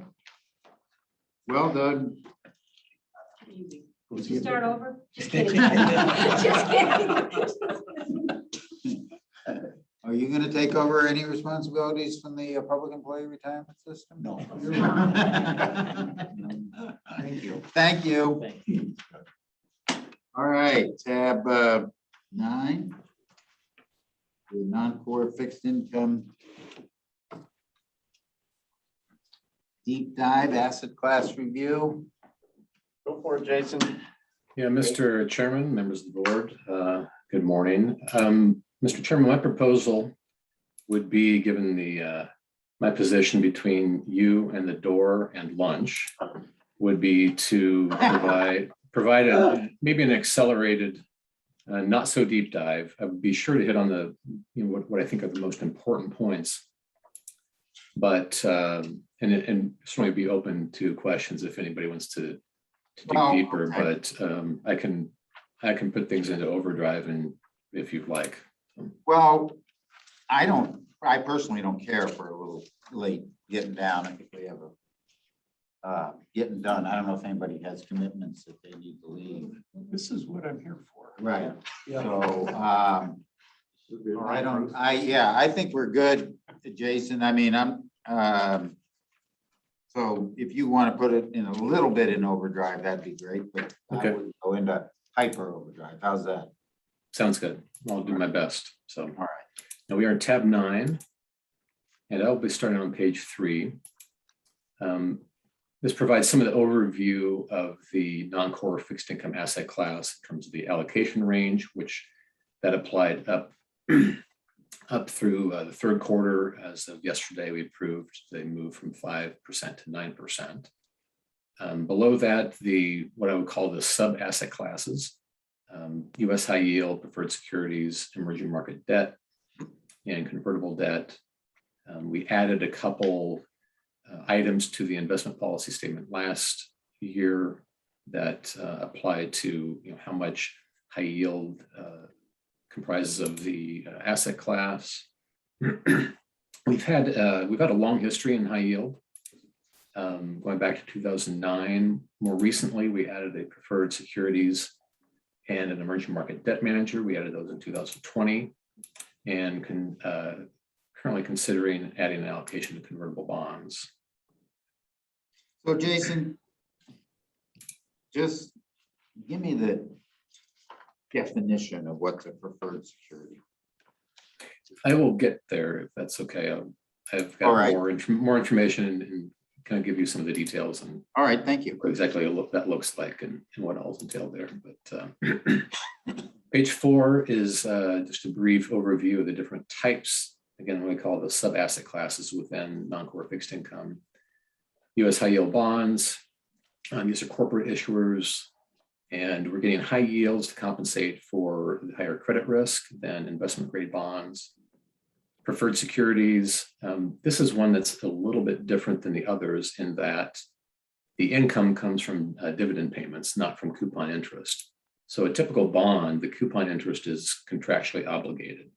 In the case of preferred security, this dividend payment is discretionary. It has to be paid before common stock dividends, but in times of stress, that can be turned off. The difference too is that the issuers of preferred securities typically are higher quality. Many of them, or most of them, are investment grade, but the higher income is paid for that risk that comes from subordination. So a lower position in the capital structure of the company that not necessarily from higher credit risk of the issuer. Emerging market debt is something we added last year. These are bonds of sovereign issuers, that'd be governments, quasi-sovereign. I'll talk about that more a little bit later, exactly what that means. And we do have an allocation to corporate bonds in less developed countries that would be considered emerging markets. And finally, convertible bonds. This is an area that I said that we were considering an allocation to that pays a fixed income, a low fixed coupon payment, and can be converted into common stock.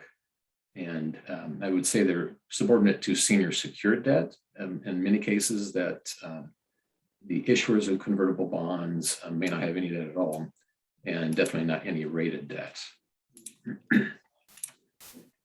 Yeah, Bruce. Jason, could you give an example of each one of these? I mean, an actual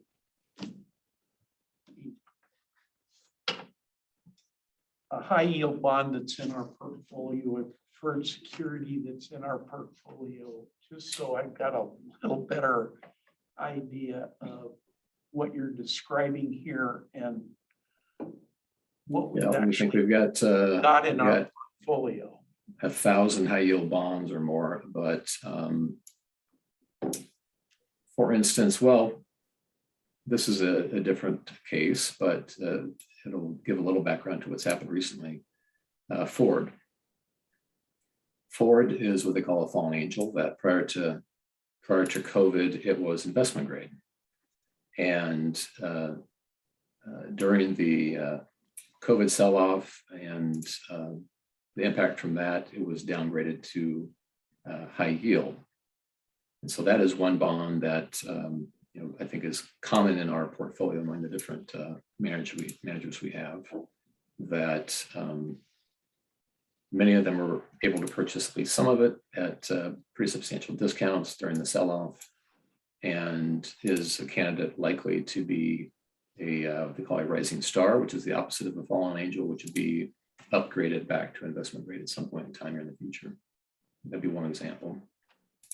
A preferred security would be, this gets really complicated because there are different types of securities, different structures, but say JP Morgan Chase is a large bank, they issue a preferred security that may have a fixed coupon or fixed coupon rate for say 5 years, and after that it may reset to a floating rate security after that period, after that point.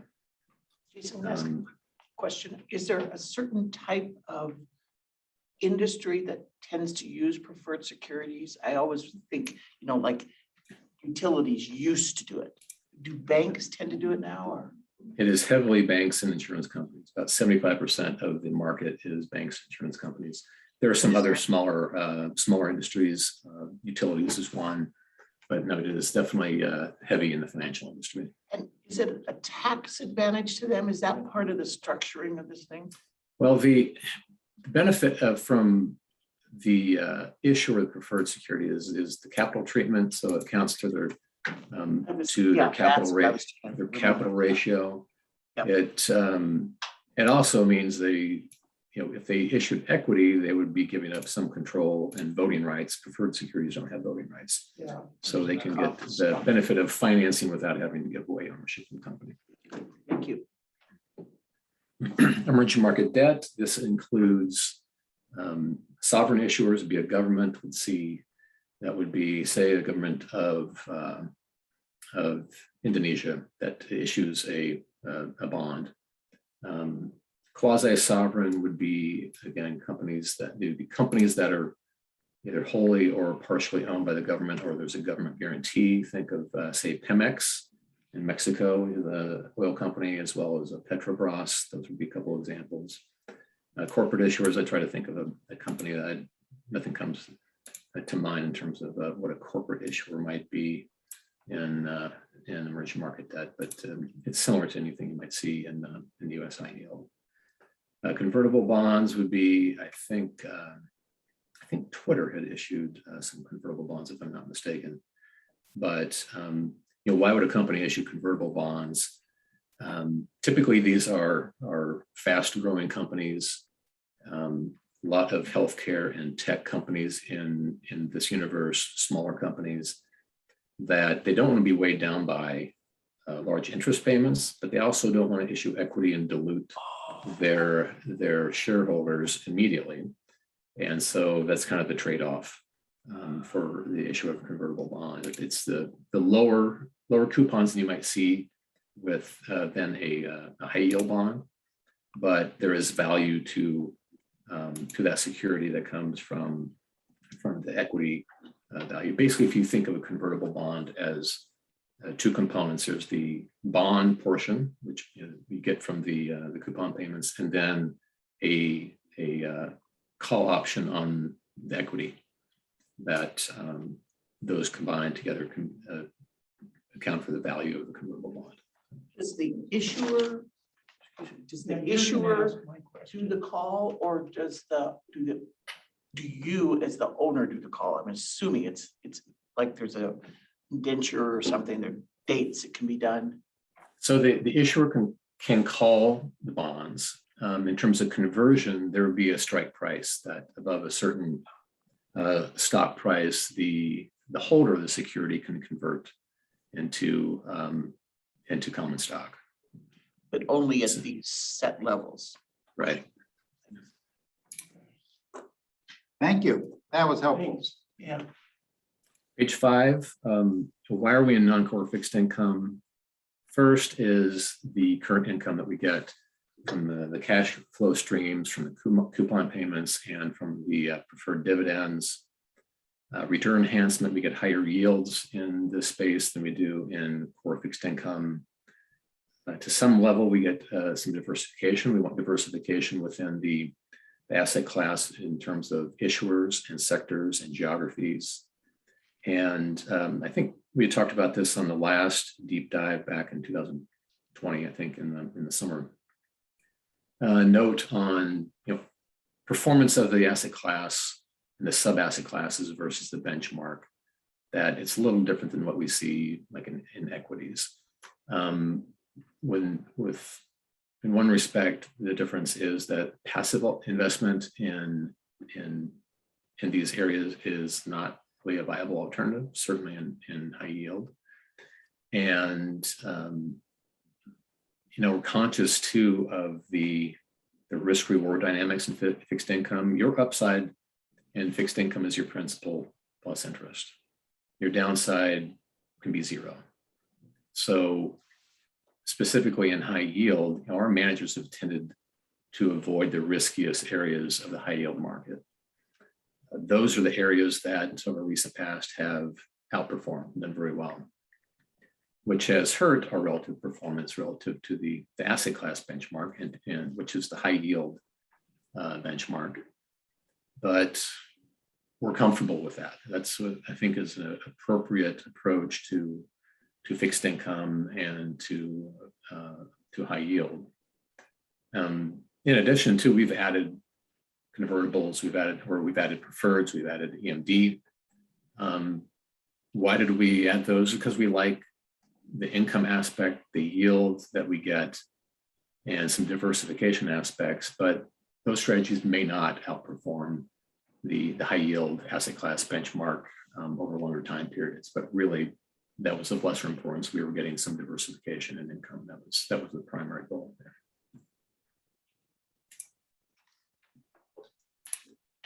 Page 6 shows some of the risks. Credit risk, we mentioned that high yield bonds and some of these areas tend to have higher credit risk than investment grade bonds. Again, too, there are preferred issuers or preferred securities that are investment grade as well as in EMD. But we do have more exposure to below investment grade securities in this asset class. Interest rate risk, these securities can change in reaction to changes in the market interest rates.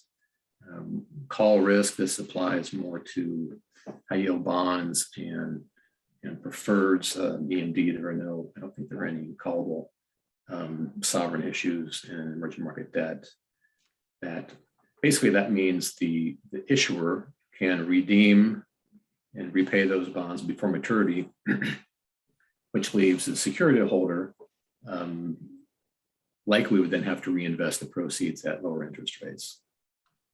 Liquidity risk, certainly specifically to high yield bonds that they trade over the counter through broker dealers, and liquidity can be an issue sometimes in terms of being able to sell a security at a reasonable price. Political risk, this would be more applicable to EMD. Government instability, certainly lack of central bank credibility. Like Turkey, you've seen that in the news recently. That can have a large impact on returns. And I would add too with emerging market debt, certain types of securities, that currency risk is something else that we have. Page 7, some of the details on high yield bonds. Again, these are corporate issuers. Higher credit risk than investment grade bonds. It can be from higher leverage. It can be companies that are stressed or distressed, that are having financial difficulties. Typically, the size of the issuers in high yield universe is much smaller than that of those in investment grade. The maturities tend to be shorter than investment grade. They tend to be 7 to 10 years. They typically are callable. And just below, here's the chart of what defines investment grade and below investment grade. So BB by S&P and Fitch and BA by Moody's and below would constitute high yield or below investment grade security. Next page, page 8, talks about preferred securities. Again, they pay a dividend, which is discretionary. They don't pay coupon interest as contractually obligated, like you might see with a high yield bond. I mentioned, some of the risk there. If you have severe stress, that the issuer can stop paying the preferred dividend. There are a number of structures, and I think in the interest of time, I won't go into all the details, but there are 3 broad security types. There is the retail, which typically are perpetual. They have no maturity, but can be called. And then there are the more the institutional or the over the counter. So the retail securities typically are exchange traded. The institutional ones are over the counter. And then there are contingent convertibles, which is largely issuers are European banks. This came after the GFC, using these securities as loss absorbing securities. So if a bank's capital ratio declines below a certain level, these securities would take a write down. Preferred securities are ranked lower than senior debt. Sorry, go ahead. Jason? Jason, Yes. would you explain that again about the contingent convertibles if the bank? So a bank, say the European regulators have requirements that banks have to maintain a certain capital ratio. If that were to decline below a certain level that is determined by the regulators, these securities could then have to absorb those losses and take a write down or a haircut in their value. That's part of the risk of those. That makes sense. Equity. Oh, got it. They convert to Equity. equity. They can either they can be written down or converted to equity in some cases, Some portion of it. which would be, yeah, at a lower value, obviously, than the par value of those securities. Do we have those in our portfolio? We do. And that is one of the reasons that we picked the manager we did. They had expertise in these different types of securities. They had expertise in contingent convertibles or COCOs that we thought that set them out from apart from the peer group, which isn't a huge peer group to begin with for institutional preferred managers. But that was one of the things that we thought set them apart. Their knowledge and expertise in that area was different. Mr. Chairman, can I just jump in with one quick comment? Oh, yeah. This is a manager that we're pretty familiar with as well. And it's a niche market. Bill Scapel, the portfolio manager, is the most knowledgeable and skilled manager I honestly have ever seen. Jason, you can see it already in the performance, but it is a tricky market. It's a complex market. And to Jason's point, they have navigated this extraordinarily well and consistently. They've compounded it, I think, since in the last 10 years, 300 basis points of excess return. I think it was like 180 or something like that so far since adding to the portfolio. Now, that's not guaranteed, but this is an exceptional manager that navigates these markets really well. Thank you, Mark. Okay. Moving to, so as I mentioned, the issuers typically would be predominantly investment grade. The securities themselves may be investment grade or below investment grade. There is a mix. There is a little bit of a range in terms of the ratings of the individual securities. And again, heavily banks, insurance companies in this market. Page 9, emerging market debt.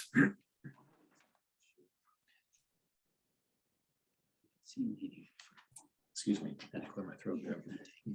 So we have governments, that would be the sovereign issuers in emerging markets. Quasi-sovereign entities, gave an example of a couple there with Pemex and Petrobras, which I think are either wholly or partially owned by the government or government guaranteed, as well as we have an allocation to corporate bonds. There are two divisions within sovereign issuers. There's hard currency bonds, that is bonds that are issued primarily in US dollars. There are some that are in euros. And then there are local currency bonds. Those are bonds issued in the currency of the issuer's country. And I have a little bit more detail in how we chose the strategy we did. But the lower credit ratings from these issuers in developed markets, some of it's due to greater economic or political risks. But there are a range of ratings. Some of them are investment grade and ranging down to a non-investment grade. So the strategy we elected to pursue was a blended strategy. So it's a blend of hard currency and local currency bonds. And we wanted that because there are periods of time where hard currency may outperform local and vice versa. But local currency bonds have tended to be much more volatile. And so we wanted exposure there, but we wanted to limit it. So our benchmark is a 70-30 benchmark that is 70% hard currency and 30% local currency. And we also have a small allocation to corporate bonds, but the blended strategy is the one we picked, and again, for the reasons I mentioned. Question. Are we fully implemented now? Yes. And how much? We just added 25 million a couple weeks ago. I think that brought us to about 175. Am I right, Jason? In that ballpark? That sounds right. Yeah. In the non-core, total non-core.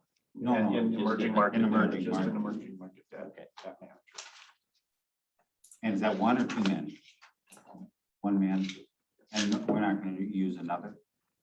At this point, no, I don't think there's a, have a second. Okay. Thank you. So, Yeah, Bruce. I mean, I remember discussions when we were talking about international equity markets with denominated in local currencies and how we got the fluctuation in the equity market, but you got the fluctuation in the currency markets affecting those valuations as well. That we have the same, I assume we've got the same issue here with those. Somewhat less so because of what Jason said. So we've got a 70-30 portfolio. So the manager can do up to, I believe it's up to 30% in local currencies. So, non-US dollar, but the majority of what they're buying in that portfolio is It's still US dollar. It's US dollar denominated. So US we dollar. loan in dollars and they have to pay us back in dollars.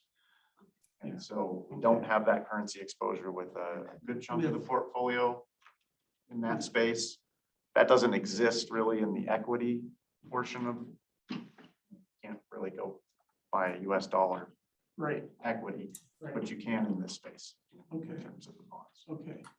Yeah, to add, there's no standard definition of emerging markets. What the definition of emerging markets for equities differs from that of emerging market debt. And so there may be a little overlap in terms of the currency exposures that we have, but it can be very different too.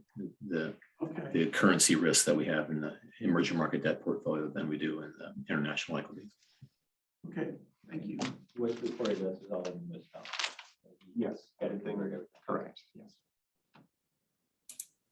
So moving to page 10, convertible bonds, we talked a little bit about this, why issuers may issue them, some of the features.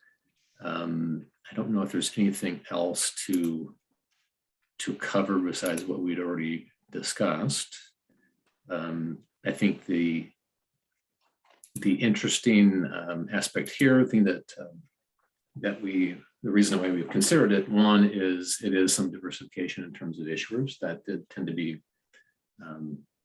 higher growth companies, maybe smaller companies, some tech and healthcare heavy, but also too the risk and return profile is different from what we get in the other sub-asset classes. That convertibles have tended to have higher returns but also a little higher volatility than high yield bonds. But we think that's a reasonable risk reward trade-off, but is maybe a little more juice to the portfolio with respect to expected returns in this area. Page 11 shows the current portfolio and as well as the return history. Again, we've had a long history in high yield going back to, well, this issuer was 2010. We had another issuer that no longer in the portfolio. That was back in 2009. Current exposure is a little bit over the midpoint at 6%. That was the old midpoint. Any allocation to convertibles would likely get that close to the midpoint. So it'd be 150 million-ish that we might devote to a convertible bond allocation. And with the new limits that we set in the investment policy statement last year, that it limits high yield to 75% of the asset class. We're within policy there at 66% currently. Page 12 shows the current exposures by credit rating and by sectors. So this looks very different. The top table there with exposure by credit rating looks very different than it did, say, the last time we met and did a deep dive. In that adding the preferred manager as well as EMD gave us more in the triple B or higher. That typically that is very low single-digit % within U.S. high yield bonds. So there's a little bit difference there in terms of our exposure by credit rating. But the exposure to double Bs, that's and I'll say more about that too with, and I mentioned, in the environment yesterday about the change in the composition of credit ratings within the high yield universe. But so that gives you a little bit of idea of our exposures there. Current environment, I'm not going to add anything to this. Again, we covered it yesterday, but going back to page 12, you look at the exposures. So the typically our managers have been considered to have a conservative approach to high yield. I mentioned mainly that applies to how they approach the riskiest areas of the market. The current environment now, as you know, the quality of the high yield universe is as high as it's ever been. So the percent of double B credits in the high yield index is over 50%, which is higher than it's ever been. But you'll see that if we had just the high yield managers exposures, they are heavily underweight double Bs. So if you say, well, they're conservative, wouldn't they have a lot in the double Bs? And the reason that we're heavily underweight there is there are a lot of securities that just have extremely low yields and not something that our managers find attractive. Sometimes they refer to in the high yield world as the single B sweet spot, that the single B area, you get a little bit higher yields without taking, you get higher yields than you might get from the double Bs, but you don't have to take on the credit risk maybe of triple Cs. So we have a heavy allocation to the double Bs within our, or single Bs within our high yield portfolio. But I want to make that clear that the way the returns, if you look at the return history, that we've tended to underperform in high yield based on our managers being more conservative. But if you look at the credit rating exposure, currently you would say, well, they're not terribly conservative in that respect. But what will likely happen over the next year or two is some of those double B names will be upgraded back to investment grade, and the index exposure to different credit ratings will look much different than it does now. Talk to me about NRNC. What's that? Those are bonds that are not rated and not classified.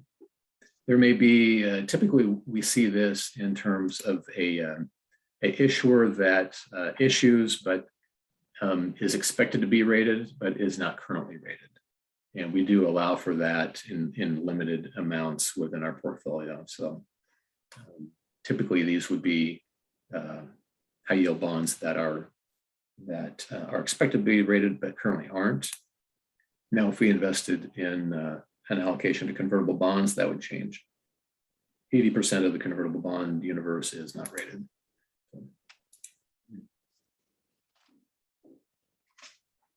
No other comments there on the current environment. The summary, we talked about what we're looking for, the objectives, or some of our strategy focus. No other comments I have there, but be glad to answer any questions you might have.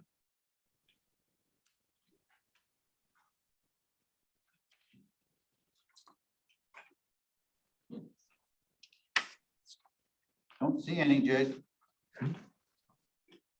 Did I accelerate at the appropriate pace, or did I take too long or too short? Perfect. Yeah, you nailed it. Thank you. Anything else for Jason?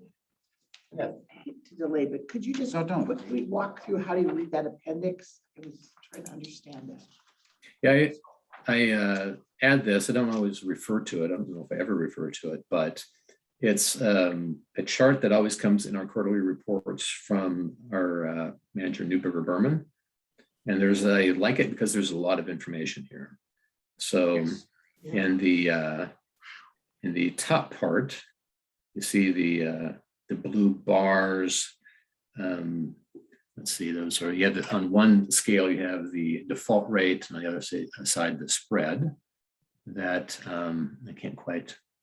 So the bars are the long-term default rate.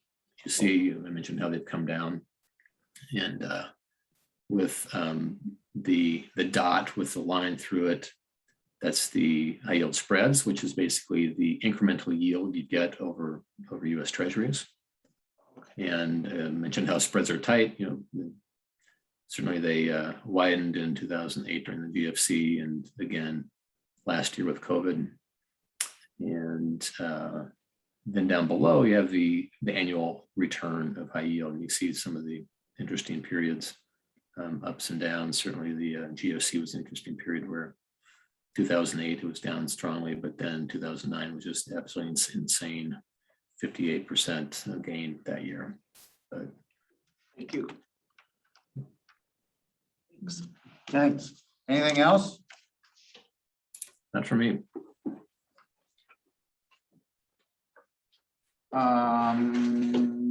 Thanks, Jason.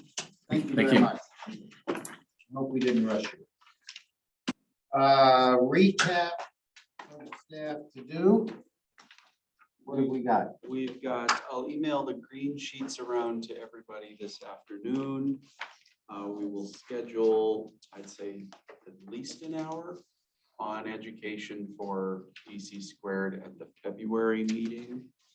And then shortly after the first of the year, we will get the policy manual committee policy manual revision group together to start hammering away at the first chapter or section 10, I guess I'll call it. Okay.